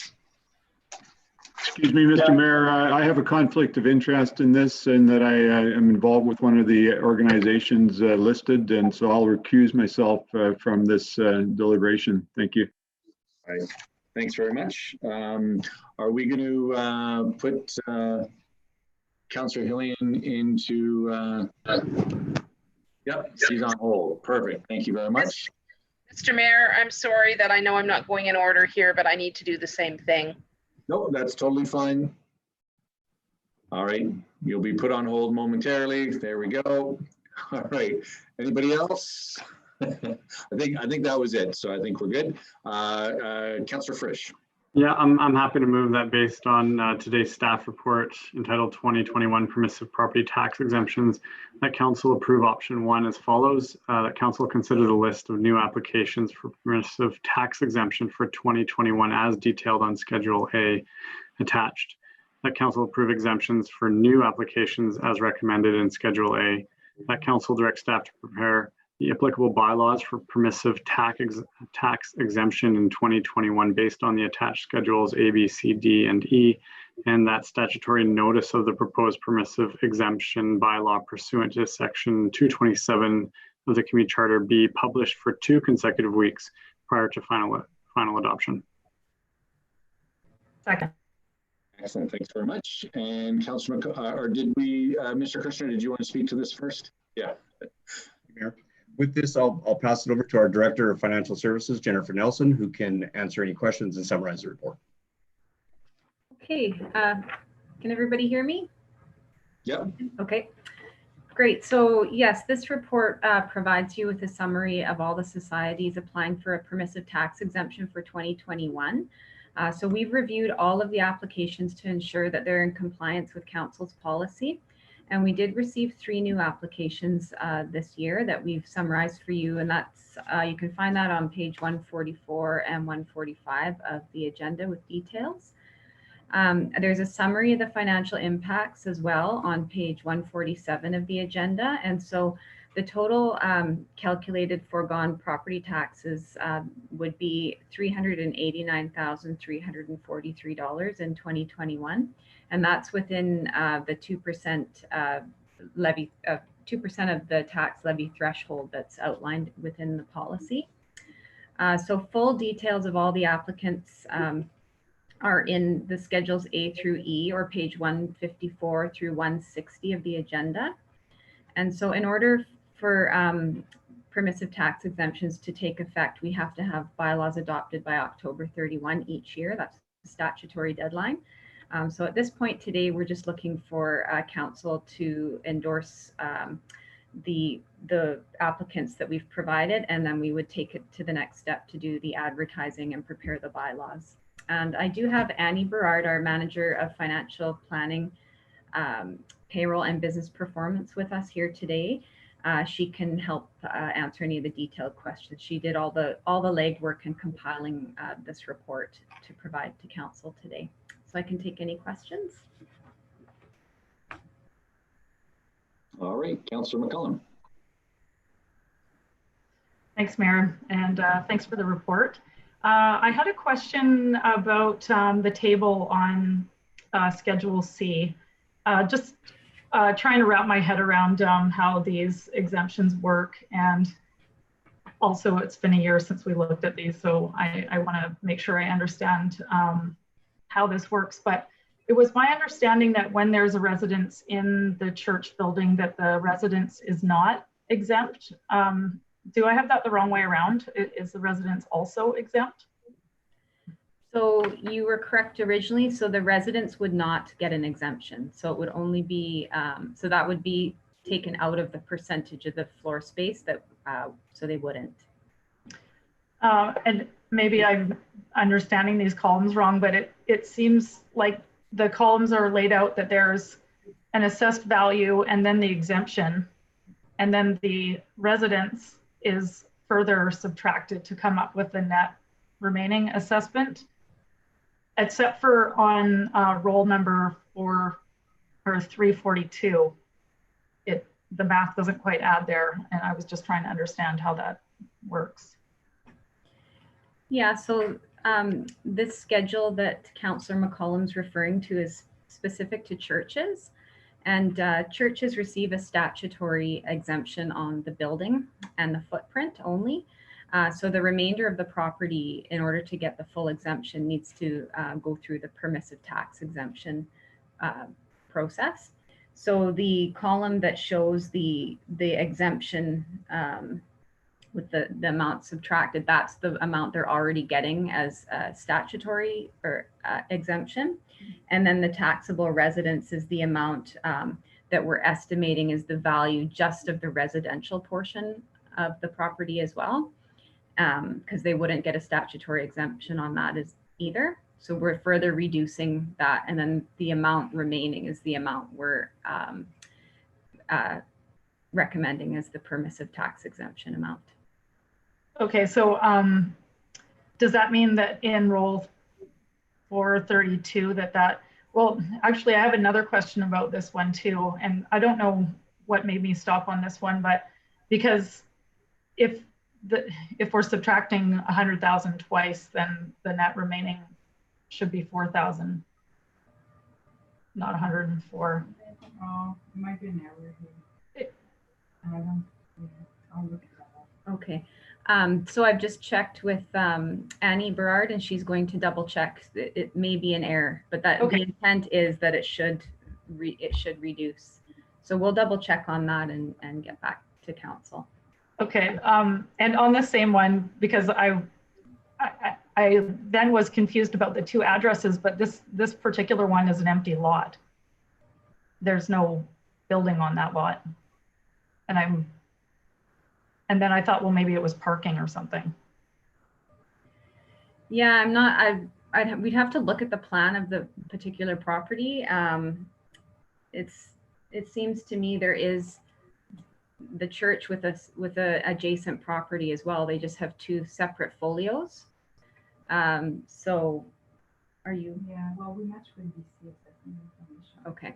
So one of the things that Annie's just mentioning to me is that all of this information is balanced to BC assessments information. So we do cross-check against that. So the specific details of that property, we would have to go further and identify that for you. But okay, we would have taken all those values and confirmed them with BC assessment.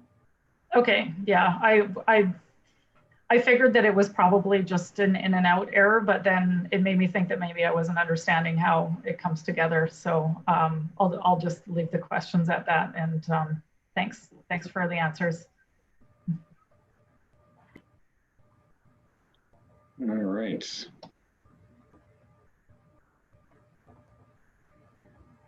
And I don't see any further questions on that. So without further questions or comments, I'll poll council, starting with Councillor Cole Hamilton. In favor. Councillor Frisch. I'm in favor. Councillor Hillian.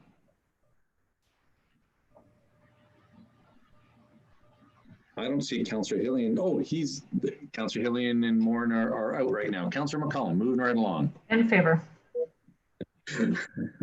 Councillor Theos. I'll be in favor. I'm in favor as well.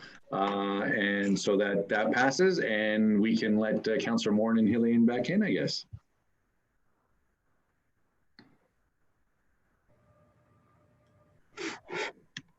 All right, they are back and videos are working. Okay, moving right along, external reports and correspondence for information. Move receipt.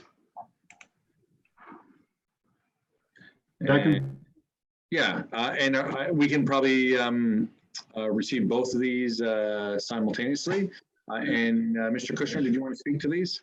Mayor, I think the first one, the correspondence from the minister, is fairly self-explanatory. I will say that our interim director of engineering, Chris Davidson, has been in constant communication with the granting authorities, and maybe there's an opportunity to pass it over to Chris, and he can sort of provide some background and context to those discussions to provide council with some comfort in regards to this letter. Thank you, Trevor. Through the CAO to Mayor and Council, yes, we have been in constant contact with the granting authority, especially regarding Fifth Street Bridge project. We have regular quarterly calls with the granting authority. Expressed some concern about lack of start on construction. We've reassured them that we are able to meet the timelines under the existing project schedule, and we're still currently on track to meet that schedule. They have reaffirmed multiple times that it's not possible to stack grants from multiple sources, and so this letter just confirms that further. Thank you. All right. Thanks very much. Councillor Frisch. Yeah, thanks, Mayor. I found the letter very encouraging, especially since it's encouraging us as a municipality to get on applying for active transportation grants. And so I guess my question is, have we taken advantage of their offer to allow us to apply late for our 6th Street project? Mr. Christian. Thank you, Mayor. We haven't yet. Of course, we have the lunch and learn this week, which we're prepared for. I will say that staff have been really focused on a lot of the design projects, in particular in the road network, because those are the ones that we'll be able to utilize for the granting opportunity. So I think we're on par for that. I think it's going to be an opportunity that we're going to leverage quickly through Mr. Davidson's group, and we'll look forward to in particular the 6th Street discussion on Wednesday, and then we can move forward from that. Right. And in that vein, have we found a time for the lunch and learn regarding the cycling network plan? So as per our earlier discussions, we were waiting for the draft 17th Street designs options. I committed to 6 to 8 weeks, and we're probably about 3 weeks away. I spoke with Mr. Shaw today, and they're working forward on those design options. I would suggest it probably mid to late September. Very likely the COW in September would be an ideal time to have a discussion, maybe that week, to have a lunch and learn. And it actually aligns pretty well with the financial plan discussion. Well, that's excellent to hear. Thank you very much. Ms. Hirschta, did you have a comment regarding this? I just saw your hand was up. I just didn't catch who had seconded the motion for receipt. I did, but I don't know if I hit unmute properly. I saw Councillor Hillian put his hand up as well, so we'll trust you. We can always play back the video tomorrow, right? And I don't recall, unfortunately, either. So, all right. I heard Councillor Hillian. Yeah. Okay. We'll go with Councillor Hillian, and he is first to unmute. Excellent. So with that being said, it was just receipt, and that was of the first letter, and then the second letter for the application for the Excellence Awards. Did you want to speak to that, Mr. Kushner? Yeah, thank you, Mayor. I can just quickly add that this is an acknowledgement of our putting in for the award. I know that Mr. Allen has worked hard with Wendy Srista to give the grant or give the authorities all the information that's necessary, and then hopefully we'll know in the virtual UBCM awards. Excellent. right. Any questions or comments regarding that from council? I don't see any. And so I'll just pull council for receipt of those two, starting with Councillor Cole-Hamilton. In favor. Councillor Frisch. In favor. Councillor Hillian. In favor. Councillor McCullum. In favor. Councillor Moran. In favor. Councillor Theos. I'm in favor. And I'm in favor as well. Excellent. All right. With that, going into reports and updates from council members, Councillor Cole-Hamilton, did you have anything to report?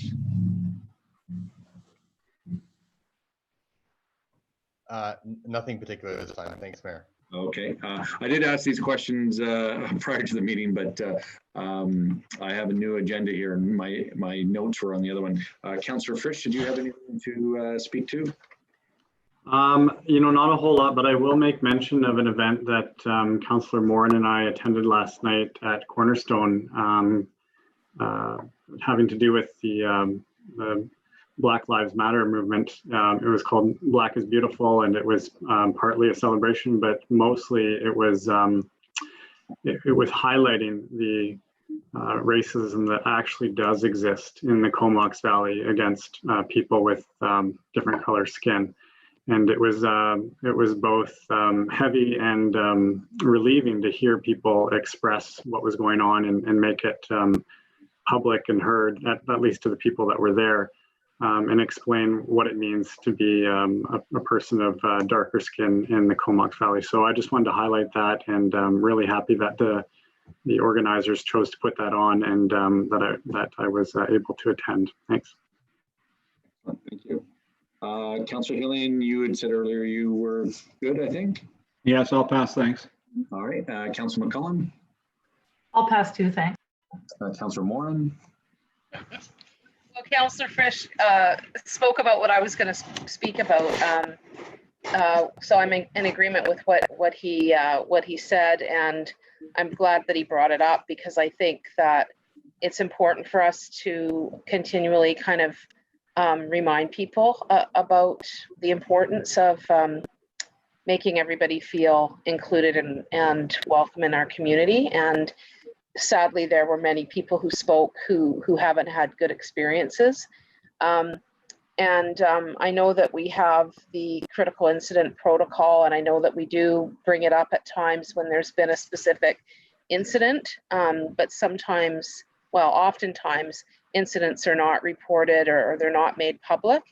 And just because we don't hear about them in the news, it doesn't mean that they're not going on. So I think, you know, it might be something for us to look at, to just, much like how Chair Kettler reads some of the clauses from the UNDRIP at the beginning of regional district meetings, I think in an intentional way to keep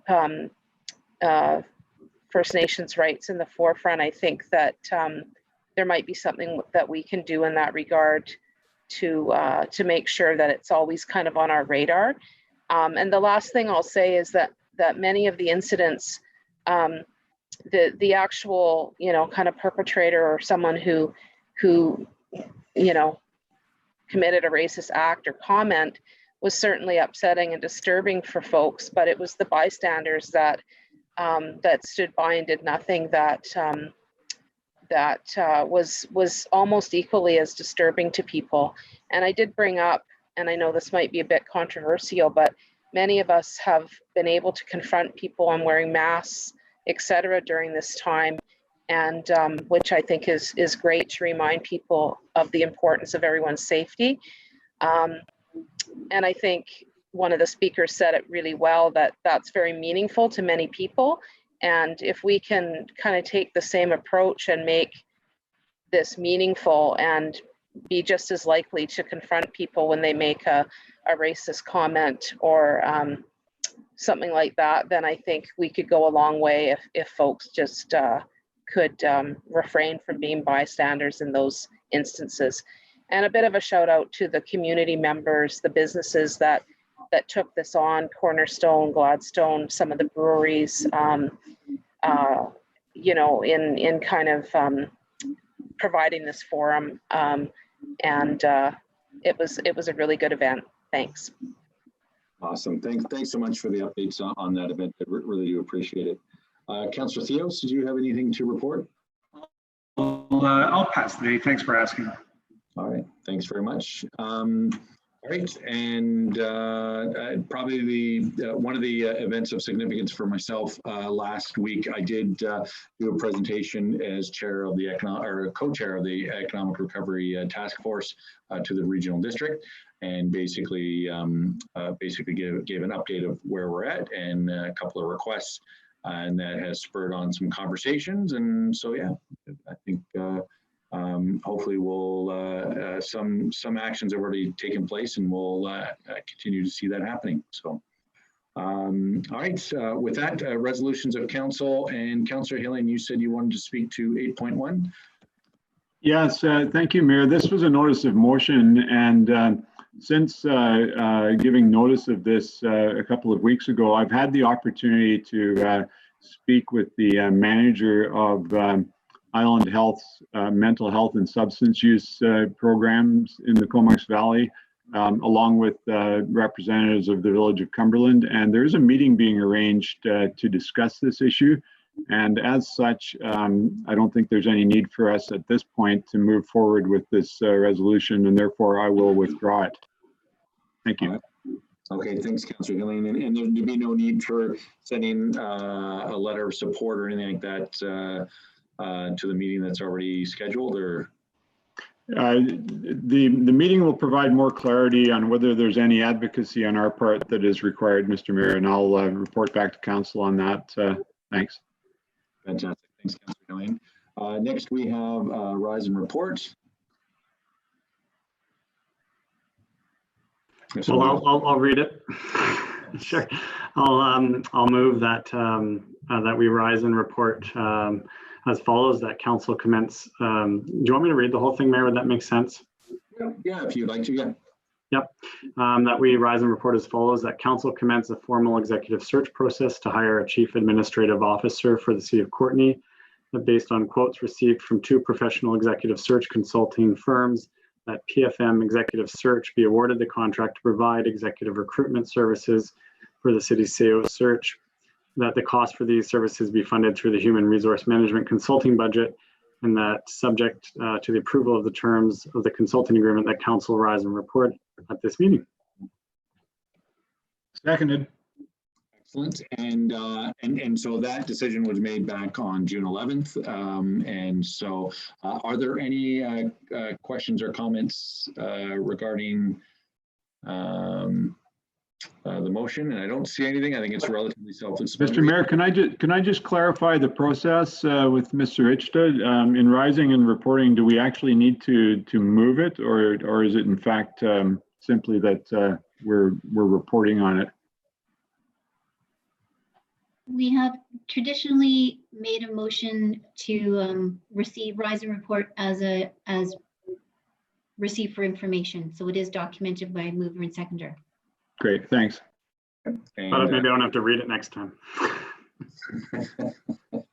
we'll make them longer, maybe. But with that, I'll poll council, starting with Councillor Cole-Hamilton. In favor. Councillor Frisch. In favor. Councillor Hillian. In favor. Councillor McCullum. In favor. Councillor Morin. In favor. Councillor Theos. I'm in favor. And I'm in favor as well. So thanks very much. That's unanimous. Next we have Councillor Cole-Hamilton.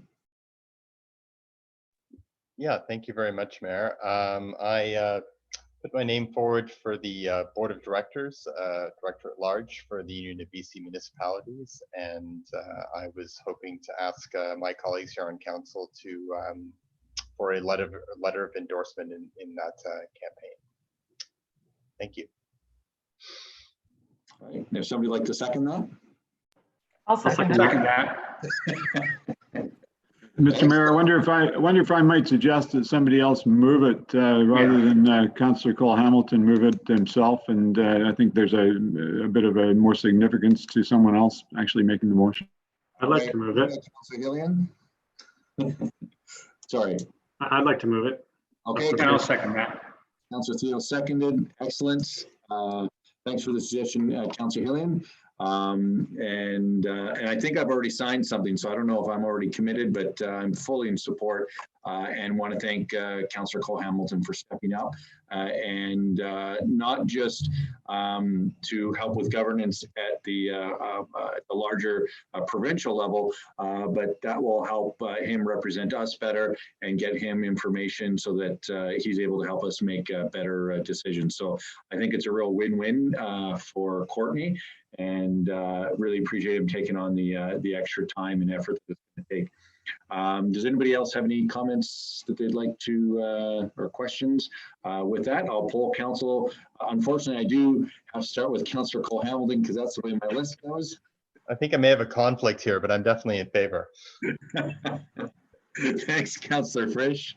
Yeah, if he's in favor, I guess I'll be in favor. All right, Councillor Hillian. In favor. Councillor McCullum. In favor. Councillor Morin. In favor. Councillor Theos. I'm in favor. And I'm in favor as well. Again, thanks again, Councillor Cole-Hamilton, and looking forward to getting reports back and all the insider information we may get if you are successful with the election. But I know you do have the support of council on this, so best of luck. Next we have in camera. Mayor, I'll move that a special in-camera meeting closed to the public be held August 17th, 2020 at the conclusion of the regular council meeting pursuant to the following subsections of the community charter: 91C, labor relations or other employee relations, and 91E, the acquisition, disposition, or expropriation of land or improvements if the council considers that disclosure could reasonably be expected to harm the interests of the municipality. Second that. Excellent. And I'll don't see any questions or comments. So polling council again, Councillor Cole-Hamilton. In favor. Councillor Frisch. In favor. Councillor Hillian. In favor. Councillor McCullum. In favor. Councillor Morin. In favor. Councillor Theos. I'm in favor. And I'm in favor as well. Excellent. Mr. Mayor, yeah. I erred on my report. I wanted to mention one more thing. Would it be okay to do that? It'll be quick. Sure, it'll be quick. Yeah, and it has to do with the sewage commission.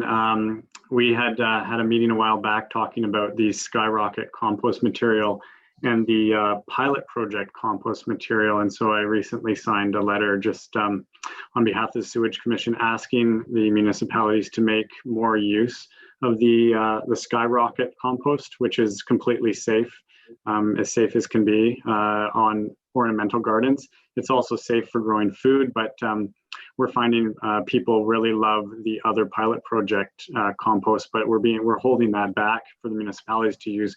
We'd like them to switch over and use some more of that Skyrocket material. So I just wanted to share that with staff at this time. Thanks. For that. Yeah, I think my Rotary Club, I know for years we used to bag and sell that. I'm not sure if that's gone by the wayside, but it was a fun project and again, very safe to work around and I mean, it's called Skyrocket because it does make your stuff grow quite fast. So well, thank you for that. Yeah, no, appreciate it. All right, back to our regularly scheduled program. Item 10, notice of motion. Councillor Morin, home occupation. Yeah, should I go ahead and move that? You're not going to read it out? I'll second it. Yeah, I can read it out. Whereas the onset of COVID-19 has created significant challenges for local businesses and in some cases has contributed to their permanent closures, and whereas businesses are adapting to these challenges by reducing costs such as rent by working from home, and the city's zoning bylaws considered restrictive in the types of allowable home occupations, particularly in relation to other local jurisdictions, and whereas the city of Courtenay has joined with other local governments to implement a COVID-19 economic recovery task force and has identified an economic growth as a strategic priority, therefore be it resolved that council expand support of small business by directing staff to look at options for an amendment to the zoning bylaw to expand permitted home occupations to include, but is not limited to, hairdressing, dog grooming, counseling, massage, and acupuncture, and other such businesses that do not create additional noise and parking challenges.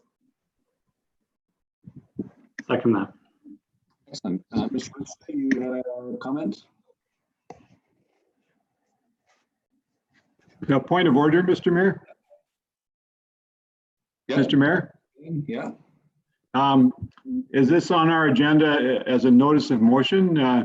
If it's a notice of motion, we discuss it at the next council meeting.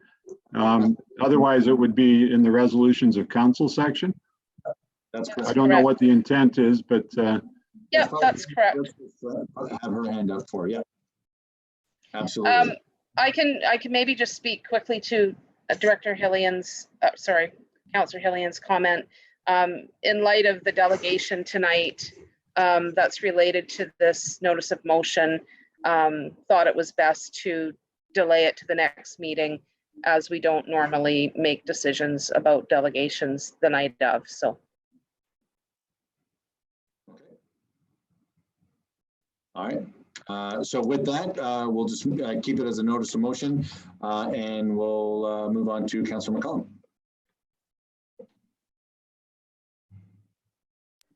Sorry, I seem to be having issues with my mute button tonight. Yeah, whereas the impact of wood smoke to local air quality and health is a major concern in our community, and whereas the proper storage of wood and operation of a wood burning appliance significantly reduces the negative impacts on local air quality, therefore be it resolved that council directs staff to prepare a report to consider options for a bylaw to address nuisance wood burning and ensure responsible storage and operation of wood burning appliances. All right. Excellent. Thanks very much for that. So we'll look forward to those two motions coming forward at a future council meeting. And we do have new business for the appointment of a junction liaison.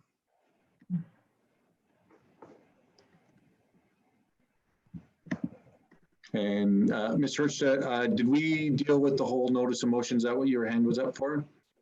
Yes, thank you, Mayor. Sorry, I put my hand up and then Councillor Hillian had spoke to the notice of motion and brought up what I was going to say. Awesome. Great minds think alike. So that's great. Thanks. Back to the Junction Community Advisory Committee liaison. yeah, I can speak to that, Mr. Mayor. And if I might add, I think the concept of a notice of motion is simply to give both council and staff advance notice to think about a particular issue. I mean, the issue could as easily be put on the agenda for the current meeting, but it's an option that we do have.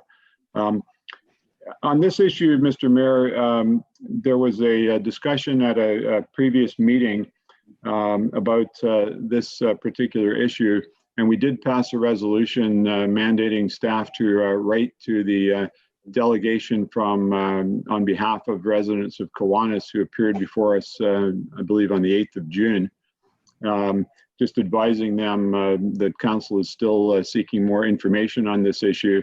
And at that time, I also indicated that I had received an invitation to speak to the board of the Kiwanis Village. I initially accepted that and asked Mr. Snyder to be involved as well, which he agreed. We discussed this at the last meeting, and I believe it was Councillor Frisch who asked if there was any concern around potential conflict, given that, as people know, I also serve on the as a board member for the John Howard Society, which is the organization that manages the junction. And at that time, I didn't believe it was a conflict, but it has been raised as a concern by one of the individuals who presented previously, and that perhaps in going to speak with Kiwanis as a representative of the city, that if I'm also a representative of the John Howard Society, that perhaps that muddies the waters. So I bring it back to council tonight to seek your guidance. I'm perfectly fine withdrawing from going to that meeting, but I think it would be appropriate for someone else to attend along with Mr. Snyder, in order that council is in fact represented. And since it's, in this case, it's a representative of council that they've asked to address that meeting. And although it may seem a little bit unclear, we have yet to make a decision on the original request from that delegation that we appoint a representative to work with the residents of Kiwanis. So that's the reason I bring this forward tonight, Mr. Mayor. Much appreciated. Councillor Frisch. Well, I was just going to point out that the offer still stands if council wishes for me to attend that meeting or be that representative. Though you'll have to refresh my memory. What was the time and date of that meeting? Yeah, Mr. Mayor, the meeting is actually on August 26th, which I believe is next Wednesday at 1 p.m. And if Councillor Frisch is able and willing to go and council supports that, I can certainly provide him with further detail. Okay. And no more hands up. And I think I'd sent a message. It might have just been to Doug. I'm not sure, or Councillor Hillian, that you know, it is a significant issue, and I'd be happy to attend as well.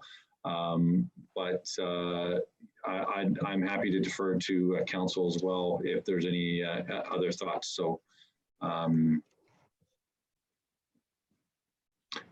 Mayor, so do you want to both?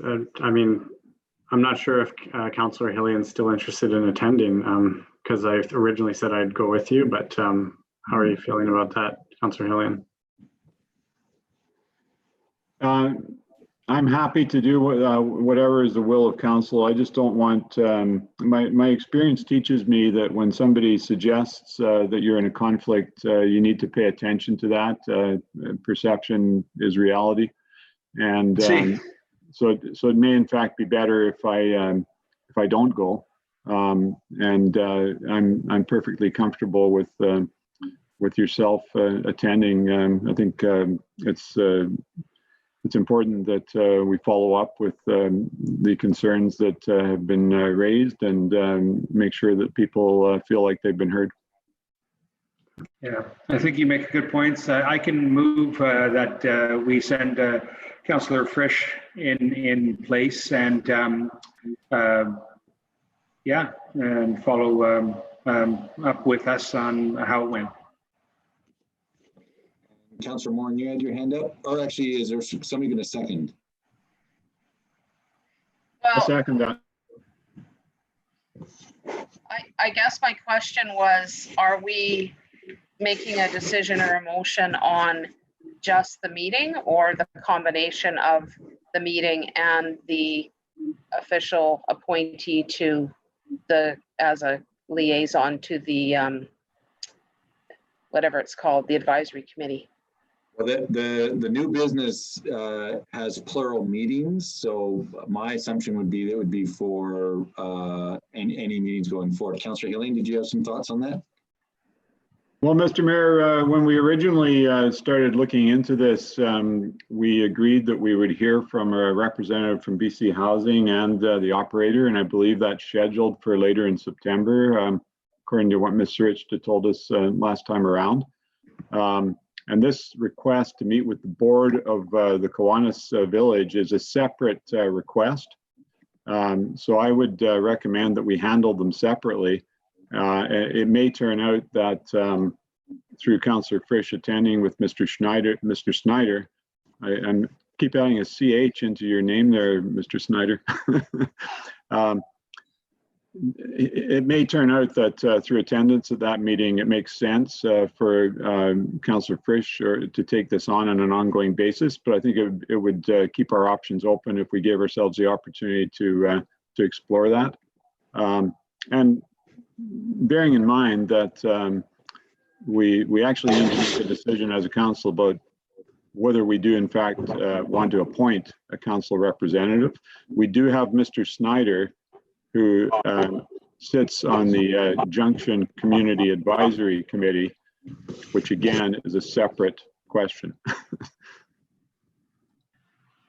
Okay. All right, Mr. Snyder, did you want to speak to that? I saw your hand was up there. Yeah, thank you to the CAO. Councillor Hillian articulated exactly what I was going to say. Those could be separate issues. I think the delegation will help add clarity to whether a council appointee is necessary at the Junction Committee, and whether they feel that that support is necessary. Also, I think this meeting with the Kiwanis leadership will also give us a sense of what the road forward looks like.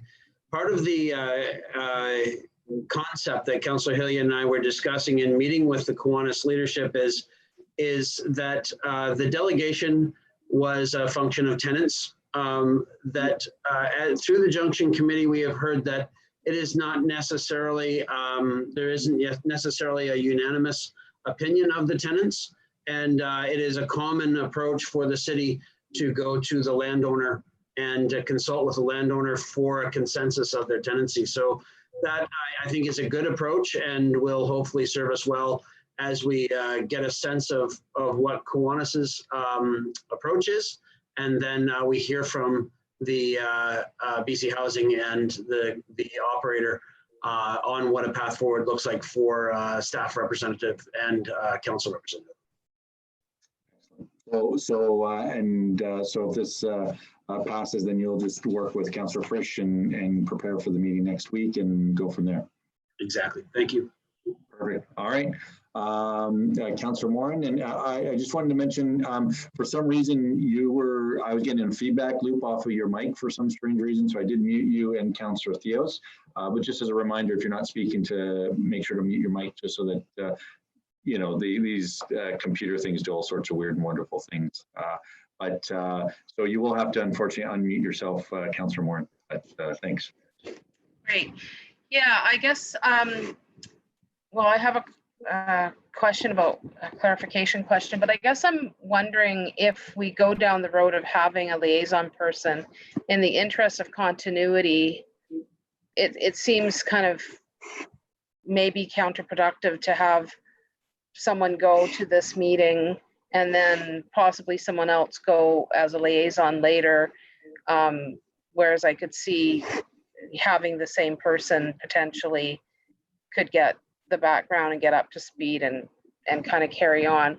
And I guess my question for clarification, and maybe this would be Mr. Snyder, this advisory committee, I think, was struck particularly around the Junction and neighbors. Is that correct? Thank you to the CEO. The advisory committee was established by BC Housing. It's a model that they use on many of their projects. And, it was originally struck, as I understand it, to be a precursor to the construction of the facility and to establish a level of consultation and relationship with the neighbors in advance of construction. It came a little late in the process, and so there was a little bit of catch up to do. Another point to make with council is there's a bit of a break-in period with new clientele coming into a new facility in a new town, and the facility feels that the operator feels that they've done a good job of making it through that break-in period, and that some of the concerns of the residents relate back to that break-in period and are less current, but also with the turnover of clientele, some of these concerns come and go. So the structure right now is I believe it's reasonable to review the mandate. It is an advisory committee, and so it's set up to advise the operator on the safe operation of the facility. And so it's not necessarily neighbor focused, but rather stakeholder focused. And so there's a series of stakeholders, the city being one of those stakeholders, as well as adjacent operators like Salvation Army and other operators like that, that comment and advise on the safe operation of the facility. Then there isn't necessarily a position for neighbors in particular, except there are five, I believe it is 5 positions on the advisory team for citizens. And so we have discussed at the last meeting that perhaps the Kiwanis board may be one of the stakeholders that could be included, but that hasn't we haven't amended the terms of reference to include that yet. Okay. Thanks. Just a quick follow-up. Yeah, I don't want to go down the rabbit hole too far, because if we get into more discussion about the specific provider, then I would sit out as well, because I'm connected to the provider, and I've sat out in the past. But I guess I'm, you know, I think it's complicated because there were concerns prior to the junction going in, and there are probably still concerns about other things happening in the neighborhood that are not related. So, you know, I think it's just something to consider, that although the advisory committee is kind of more linked to the junction, that those broader discussions, you know, those broader discussions might need to happen as well. Anyway, I'm gonna, if we get into more specifics, I'll step out, but I think that regardless of the perception of some, we've been hearing pretty loud and clear from many people in the neighborhood. And I agree that we need to not delay, I guess, anymore in decisions around this. Thanks. All right, and Councillor Frisch. Yeah, I just wanted to say, in response to Councillor Warren's thoughts on continuing on, if council sees fit to have me represent them at this meeting, I will be happy to continue on. So thanks. Excellent. Okay. And so I'll poll council, starting with Councillor Cole Hamilton. In favor. Councillor Frisch. In favor.